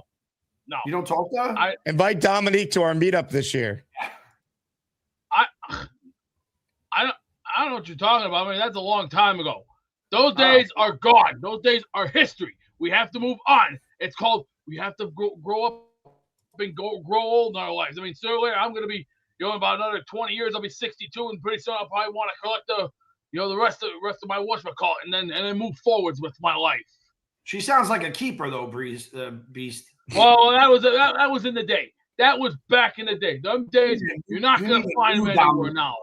You need a new Dominique. Those days are long gone. That's all right. I get it, but the most important thing is the boiler right now. We got to fix the boiler. We already know. We already know. If I can't find anybody, then do a GoFundMe or something, because I don't feel like arguing today. Yesterday was bad. I feel like I was talking to parents. But we can't do a GoFundMe unless we know how much money it is. We need the actual plumbers. What I'm trying to tell you, I said, the chat will help you.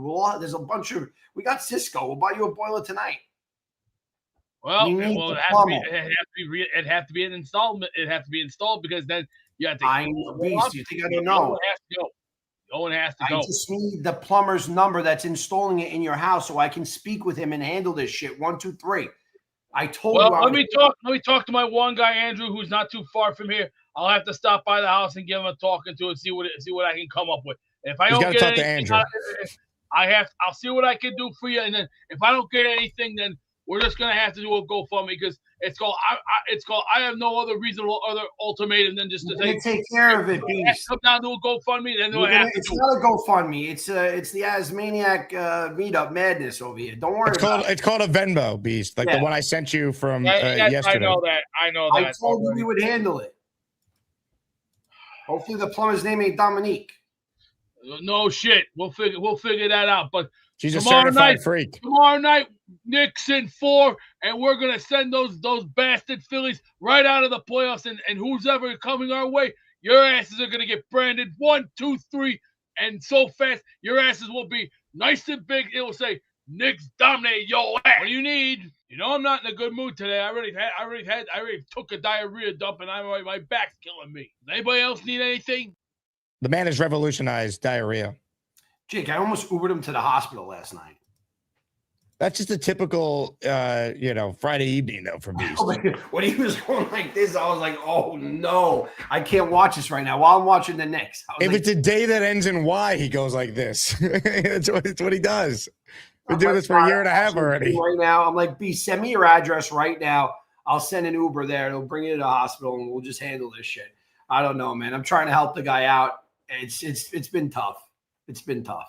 Lou, he couldn't have been doing too bad because I received this email from Beast last night that I will just show you on the screen the second my show ended. This is who you're talking to. I am well trained in the school of being. This was the email I got immediately after the show, and you're telling me that you were worried Mad Max was going to cause Beast to have a heart attack. This was the email I received. What time was that exactly? 7:56 p.m. Holy shit! It was probably right when he was faking death. Yeah, he's fine. He's like a goldfish. Oh God! He's got the memory of a goldfish. Just don't put more than 2 maxes at a time, because if you put 3 or 4, it could be over. I think the Dream was low key the star of yesterday's show. The Dream is my favorite caller of all time. There is nothing more frightening than that guy driving a propane tank for a living, a truck with a big propane tank on the back. That is crazy to me. Crazy. With those glasses, he's a legend. He's an absolute legend. Dream with those glasses, a propane tank. That's wild, Jake. How about the turkey he spotted? I want to know what he was doing with that turkey. Dream. Look at that. Little turkey action.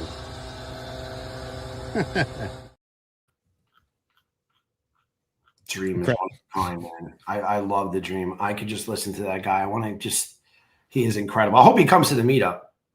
I hope so too. July 11th, though, Lou. We're gonna have details soon. I'll look over the website here. This week, it's coming. Let's go, ladies and gentlemen. The great Lou B, as seen in this video.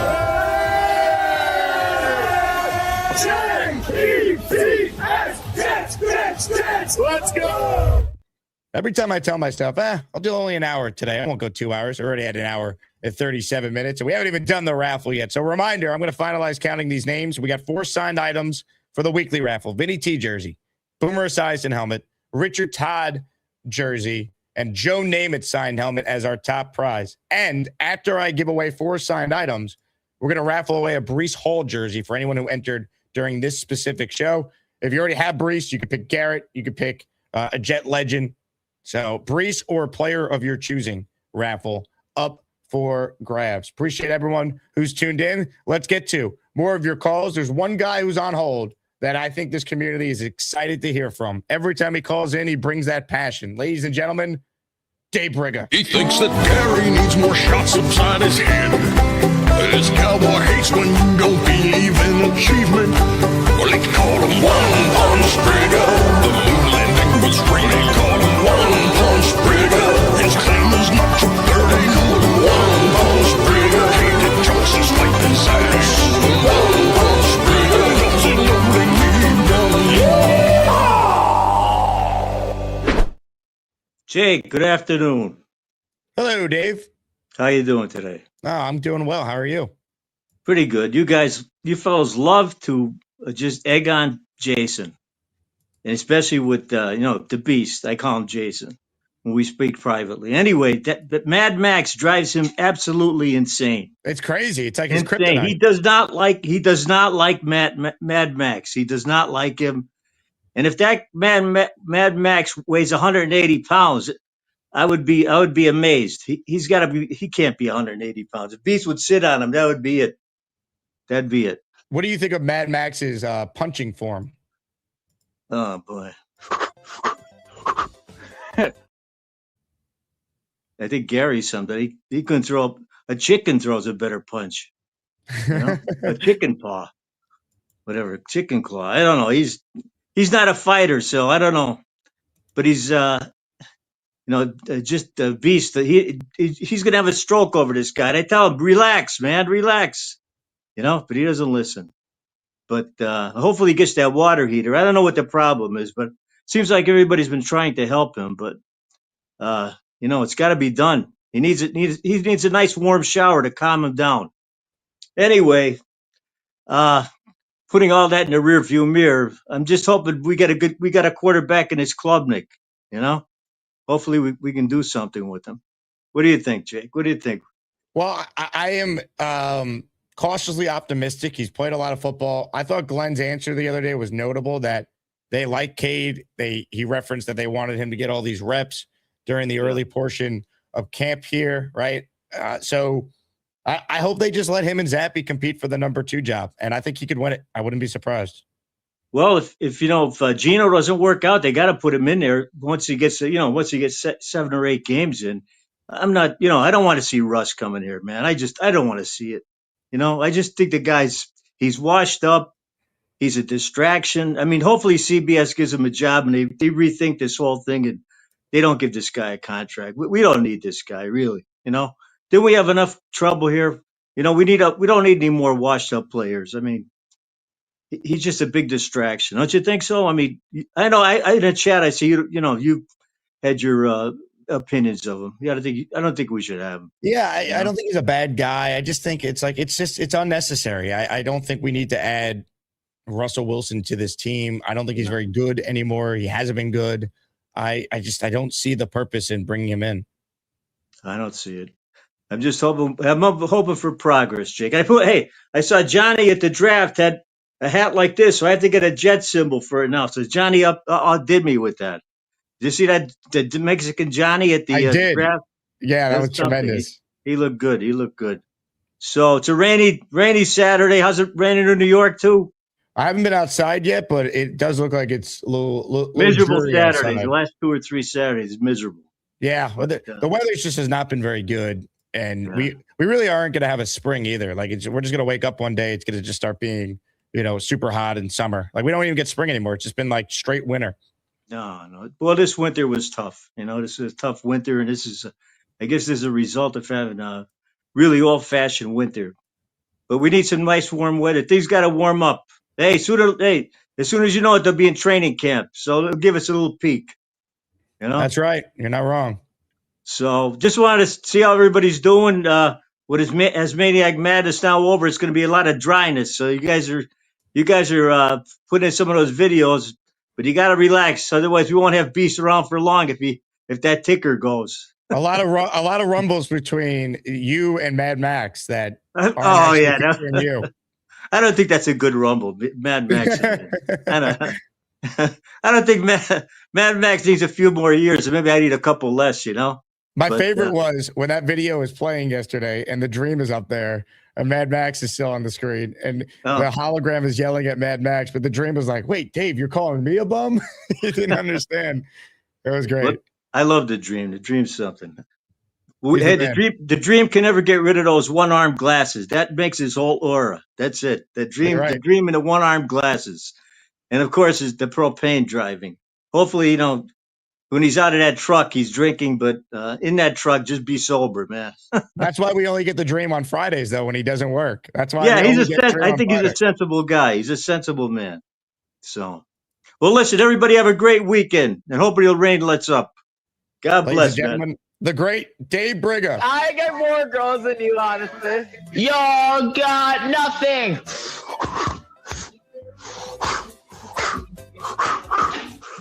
Oh my gosh.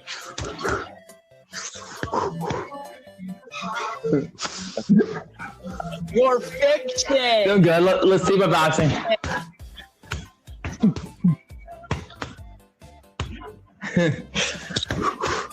You're fiction. Look at my biceps. No, kid. You're a fake wrestler, honestly. What is going on?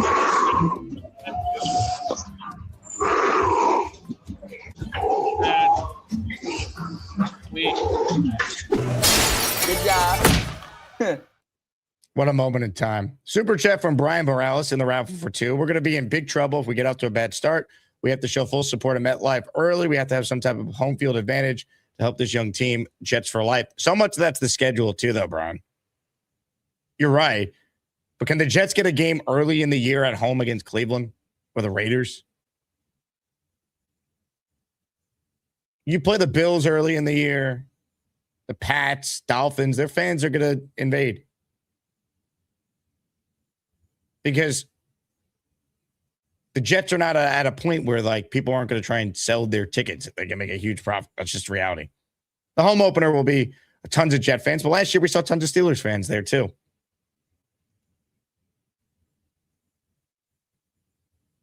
So getting off to a good start is paramount. Schedule's not easy though. Now it's when you play teams, not who you play.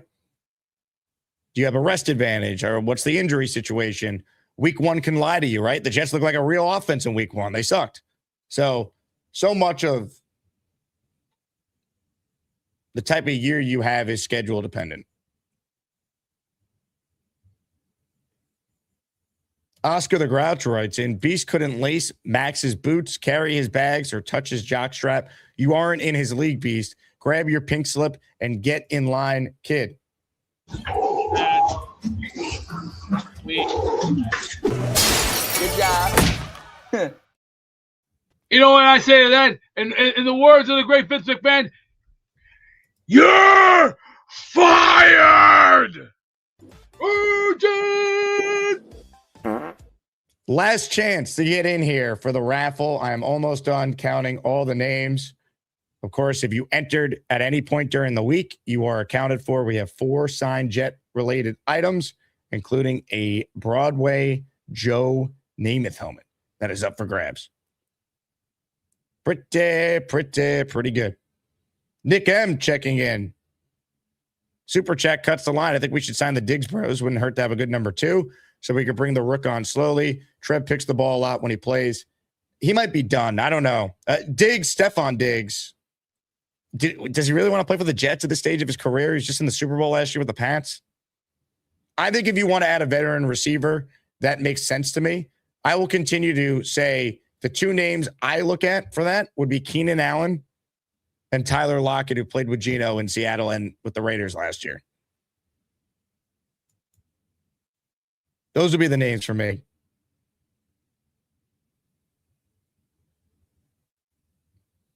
Mike Dems, shout out to Mike, always supporting the show. Mike is in our Asmaniac raffle for 1. Appreciate you, Mike. Adam checks in. And Adam, your Venmo, very kind yesterday. I made sure Beast received that. Is Dominic a certified freak 7 days a week? You got to tell me, bro. Love you, Beast. Beast, your thoughts on this? That was 20-some years ago. Everybody, get with the times. Them days are long gone. Is Dominic a plumber? If I don't get a word from Andrew today, I'll see what I can do. Did you see this? Dominic's Plumbing and Pipe Cleaning Services in Chicago? I don't know who they are. Radio stations are my specialty, it says on the ad. Right. Sure. This smells like some made up AI stuff. Let me see what I can do first. If I don't get anything from Andrews today, then Monday, I got no reasonable other ultimatum than to say, fine. Y'all want to pitch in? Fine. Do whatever. But just get it off my back before I have an explosion. Because I'm like a ticking time. I'm going. So I don't know if your issue is the money component. I think you just need to get a plumber to look at your. People don't seem to want to change because they think everything is easy. No, Nothing isn't easy anymore. See, things have changed. Things are out of control like never before seen, to a level that I don't even know nothing about anymore. And do you have right a now, plumber, yes or no? Because it sounds like you're getting mad at us for people wanting to pay for your hot water. well, I'm trying my best, and it seems like I can't even get anywhere because I live in a town where there's too many assholes. I get no respect. I feel like I get crapped on every day, and you know what? I'm the only guy who wears a MAGA hat because I got balls for it, and I still get crapped about. I don't care. I don't care. You know why? If people can say all they want about me, because I don't care. At the end of the day, 99.9%, I'm still a man with balls of steel and urgent. Just go to another caller. Go to another caller. I don't need to fall on my face and have another heart attack. Not gonna happen. Why are you so angry? I don't understand. It's frustrating to not have a hot water here. It's frustrating to have So millions we're of trying to dollars help you have hot water. Fight and fight and fight. It's No one. You're not fighting. You just need to get a hot water boiler. We know that. We just got to get it. So why are you crying over it? We can handle the situation. Let me see what I'm going to do. Let me see what I'm going to do first. If I don't get anything for this guy today, then I have no other reasonable other ultimatum than to say, you guys want to do it? Do it. We don't know what we're doing. Okay. You provided no information. Do you have a plumber? Do we have a cost? Oh, I don't. Thanks. Bill M says you want the Gorman handout, but at least Gorman's nice about it. Hey, you're just yelling at us. Hey, I fight very hard. I bust my back and break my bones as much as I can because it's like, I live hard because I play hard. You live by the sword, you die by the sword. Why don't you just call a plumber? I don't. Yeah, like I'm gonna get it. Like I'm gonna get anywhere with that. Yeah, I don't trust people. That's their job. Well, thank you. You call a plumber, and they plumber it up, or not? Maybe plumbing is different in Illinois. Unbelievable. Ladies and gentlemen, it's almost time for the Raffle. We are compiling the list of all the names. We will spin the wheel of champions.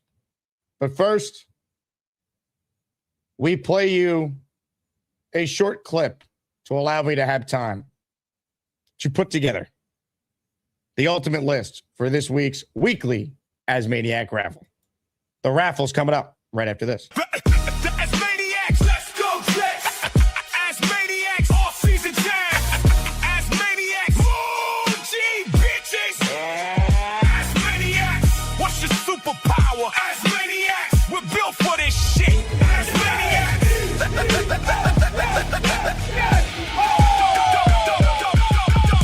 Asmaniacs, let's go, Jets. Asmaniacs, Offseason jam. Asmaniacs, Moogee bitches. Asmaniacs, what's your superpower? Asmaniacs, we're built for this shit.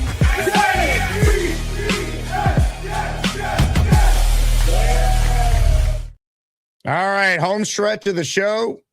I was going to go to the Wheel of Champions, but Beast is no longer on the line. So someone else needs to step up to be the man to send us to the Wheel of Champions. Call in now if you want to be that person. In the meantime, DKJF has called in, and I'm not quite sure what's happening here. DK, what do you got for us? What are we looking at here? DTKJF. I have no idea who this is. Is this Derek? Derek, the Kansas Jet fan. Calling in from the Medieval Festival. That's what this is. Derek, are you there?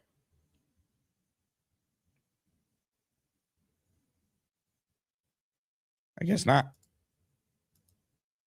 Good attempt, Derek.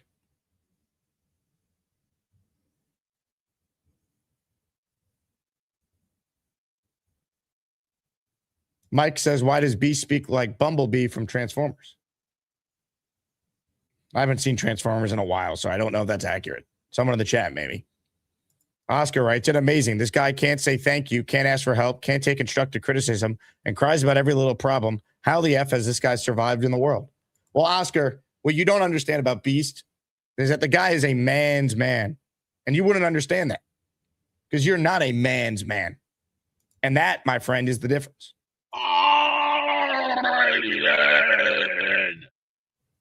And until you come to that realization, you're always going to play second fiddle to the Beast. Woo, woo, woo. Woo, woo, woo, woo, woo. Ay, ay, ay, ay, ay, ay, ay, ay. Robert says Home Depot has contractors that install water heaters. Beast, go to Home Depot. Great idea. All right. I need a short clip. We'll come back and we'll spin the wheel of champions. Hit it. What are you eating for breakfast? Oreo cereal. That's not healthy, Beast. You're going to die of heart failure. Oh, shit. Oh, my God. Squat and squat and squat. Beast? Konnichiwa. What are you doing? It looks like you're peeing over there. Just changing my shirt, and you jerk-offs better stop saying that I'm peeing in the chat, or I'm out of here.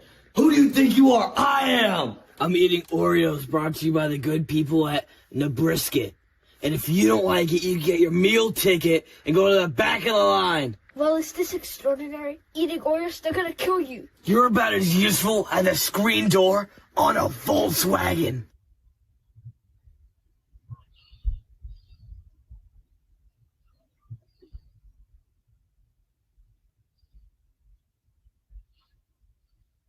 I had to take a Renzo, a hot one. Jerk off. No shit.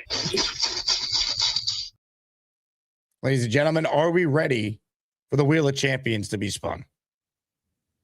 Are we? Ladies and gentlemen, is the master of raffle ceremony even there to do his job? We find out right now. I gotta go take a shit right now.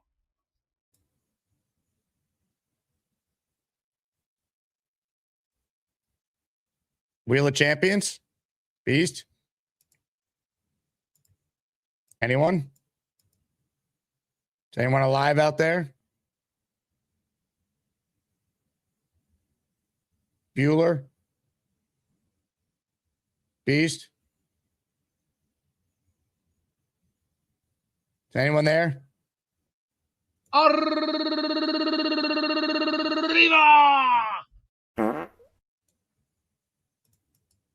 Derek? Anyone?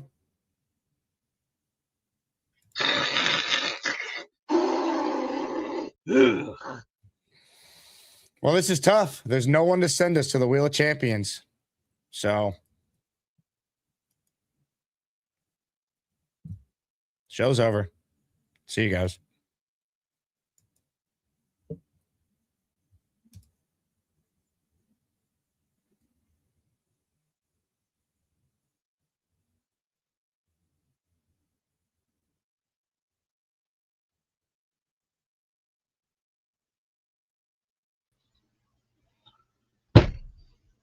Anybody wants a Wheel of Champions? Here you go. Let's go to the Wheel of Champions. Thank you. Just go. Just go. Just go. Just go. Just go.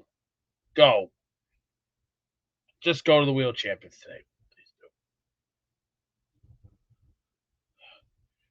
Bill M, shut your hole. You're nothing but a prancer anyway who parades in your mama's underwear. It's time to announce the winners of the weekly Asmaniac Raffle.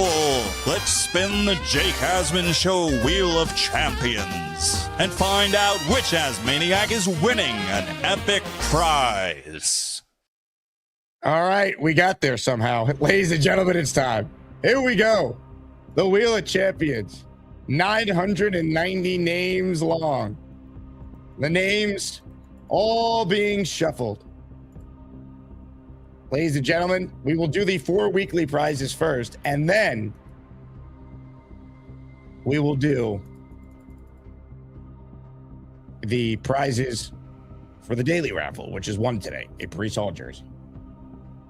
First things first, let's raffle away the granddaddy of them all.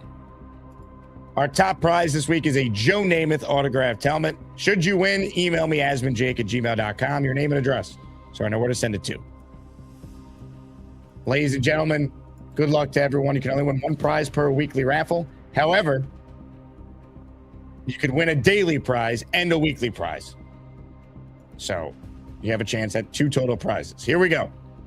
Good luck to all. Our first winner, Joe Namath signed helmet. That winner is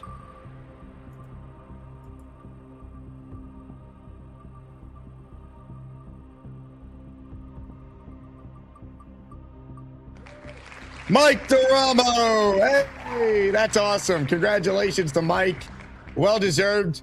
Mike, of course, does a ton behind the scenes for the show. He's the guy who made the trophy this year for Asmaniac Madness. So a great first winner. Mike Giarraputo winning a Namath helmet. Hell yeah, Mike. I'll get that out to you this week. Mike, Namath helmet. Awesome. Ladies and gentlemen, 3 more weekly prizes. Our next prize is a Richard Todd signed Jets jersey. Richard Todd signed Jets jersey from one Alabama Jet QB to another. Here we go. Richard Todd signed jersey goes to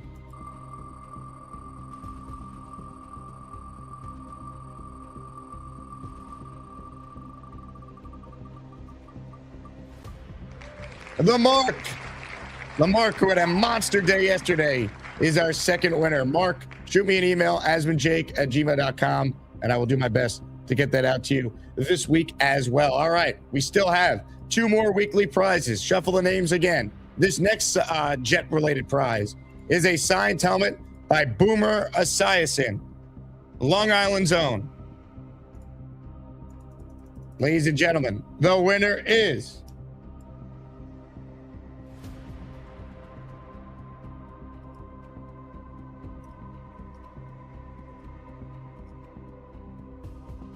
Cisco Lopez. Well deserved. Congratulations to Cisco. Cisco, I got your address, so don't worry about it. I will get that sent out to you this upcoming week. Cisco Lopez, our third weekly raffle winner. We got 1 more weekly prize. It is a signed Vinny. Wait, could you guys not see the wheel there? Did I not put it up for Cisco? I don't know if I flipped it back in time. If I didn't, here for the record keeper, you could see the 3 winners right there. All right, here we go. I got 1 more winner here. This is a Vinny Testaverde signed jersey. Ladies and gentlemen, 1 last weekly winner, and then anyone who entered today, chance to win a Breece jersey. Here we go. Shuffle the names 1 last time. Vinny T. Signed jersey. The winner is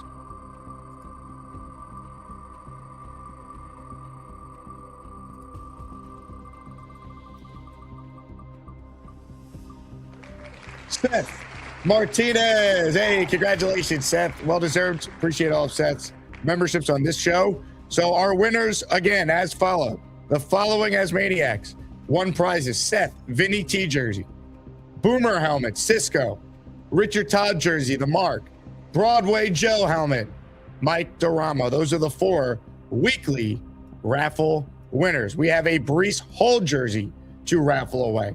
Ladies and gentlemen, what I need to do right now is, once again, re-add the names from today's show. Stand by.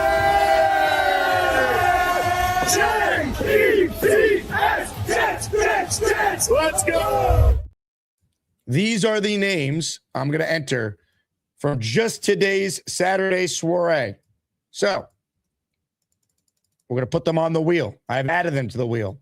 And now we need to once again respin the Wheel of Champions. So let's say hello once again to the master of raffle ceremony.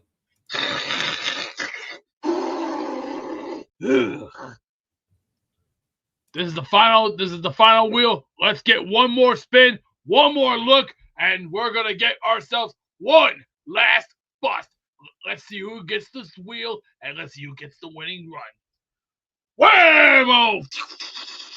Go to the wheel, boy. I can't see you. Your camera's off. I don't know when to throw to the wheel. Throw this to the wheel. My hands are on the 1, and the other's on the 3. Let's go there now. Yeah! It's time to announce the winners of the weekly Asmaniac Raffle. Let's spin the Jake Asman Show Wheel of Champions and find out which Asmaniac is winning an epic prize. Now that is how it's done. That's a man's man right there. Well done, Beast. That is how we throw to the Wheel of Champions. Before I spin the wheel, wow, Cisco is donating his Boomer Esiason helmet. He just won. He's donating it to Frank P. So Frank P donated his Breece jersey to Cisco, and Cisco, who wins a day later, is donating his Boomer helmet to Frank P. Frank, you got quite the collection of helmets. That is awesome. All right, so Frank P now the winner of the Boomer helmet. Who's going to win a Breece Hall jersey? And again, if you don't want Breece, you want a different Jet, you can let me know in the email to claim your prize. But Breece Hall jersey in honor of Breece, extending with the New York Jets. Here we go. One last winner in this week's Asmaniac Raffle of Greatness. Here we go. The winner is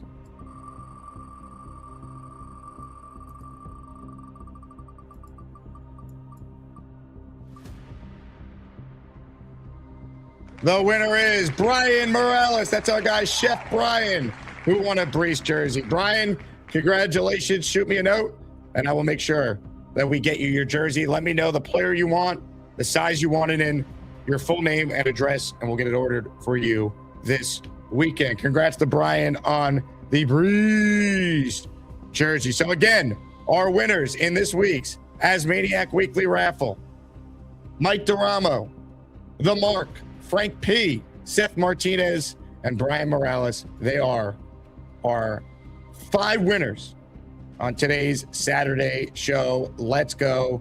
Hit the Jet chant for them.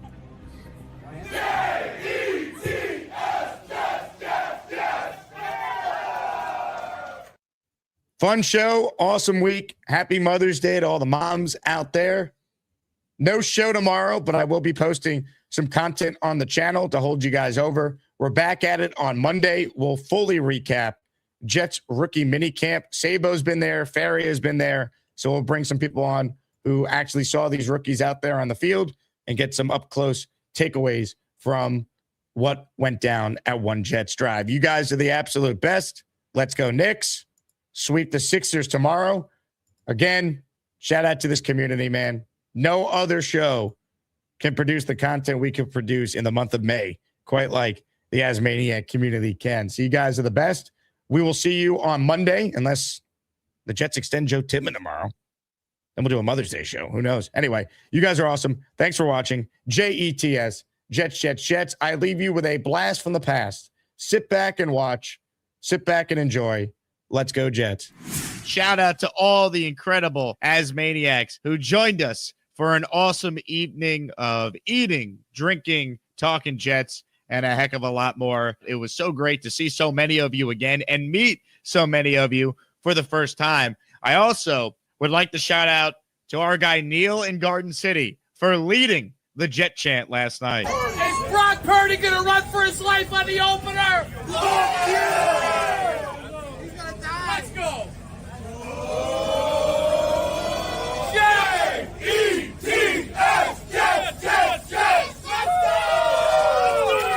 Neil coming through, and that was one of the many Jet chants that occurred last night. So shout out to everyone who came out. Special thank you to Matt O'Leary, Nick Faria, and Brandon Pacris, who all came out as well. Jay Quest picked me up off the train, right? So I walked down the tracks. I'm looking for him. He told me he was in a red Honda. I'm looking around, and I see this animal-looking thing with a mask on with a sign saying Mr. Bonesy. Hey, Bonesy's Uber driver. How are you? I'm good. Listen, I had the luxury of picking up Bonesy at the Hicksville train station. What a fine gentleman he is. I picked up Bonesy at the Hicksville train station. I dropped him off with Jay Quest. You know, I spent the night in the background. They put me in the basement. That being said, the best part of the night, Jake, I have to say, is you manhandling your mother. I was right there behind you. You didn't see me. It's kind of crouching down. What a night, Jake. The food was fantastic. They had no dog food or cat food, whatever the fuck I am. But I got to say, it was great. That's how my day started off. Then we get to the place and meeting everybody. Jake, what you do for our community, showing up with all those people, it's like we knew each other forever. I'm meeting people for the first time. It feels like we're family. I met your parents. Awesome kicking it with your dad and the real creators of this this Superman we got in front of us. Gary showed up. The food trucks had chicken and pasta on it, and it was delicious. It was a blast. And seeing Gary walk in the fold, I mean, highlight of the night, wearing his Antonio Cromartie jersey, just unbelievable seeing Gary. And Gary, the best part about Gary is Gary had no idea that Decker even called into the show. A lot of people there, we already kicked it with, like Snowball and Neil and Rob. And Dre Day came all the way from Maryland. I mean, I missed Chef, but I saw him come at the end. He came with the gas station pizza, man. That's Shout out to Chef Kevin. He showed up with a box, and on Sharpie it said gas station pizza, and it truly was gas station looking pizza inside. He was going to give it to Gary, but he got there too late. Unfortunately, Gary left already. But just the power of the Asmaniacs is incredible. I'm blown away every time we get to do events like that. I mean, that was so much fun. Oh yeah, I like this guy. Where's his wife? Who's that guy? Neil, how you doing, Neil? Let's go! Hey, Snowball. Oh, I want to talk to you. Hey, get him back. I want to talk to him. Genergy in the house. Yes, Genergy. The guy who we're here for created this man. Who's that? Oh, Bobby. Hey, hi, Mike. Oh, you are awesome. Thank you for the umbrella, too. My best offensive lineman on the squad. Hey, Rob. How you doing? You know what's up? What's up, Nick? Where are you, Nick? Lumpy's in the house. Hey, Brendan Brains. How you doing? Take it easy. Hi, Lumpy. Somebody say Brock Bowers. Oh, no. We out. Okay. Where is Matt O'Leary? I want his butt on a stick. Hey! Oh, Bobby, what's going on, Bobby? Is that Matt O'Leary? Nowski, where you at, bro? Get Matt O'Leary back. Get Matt O'Leary back.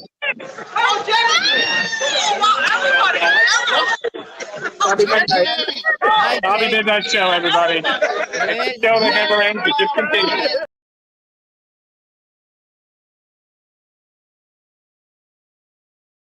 Hey, here's the deal. Just got no chance unless you click on that like button. And you got to make sure you subscribe to the Jake Asman Show. You don't, you can get the f*** out. Now let's go, Asmaniacs. We're built for this shit.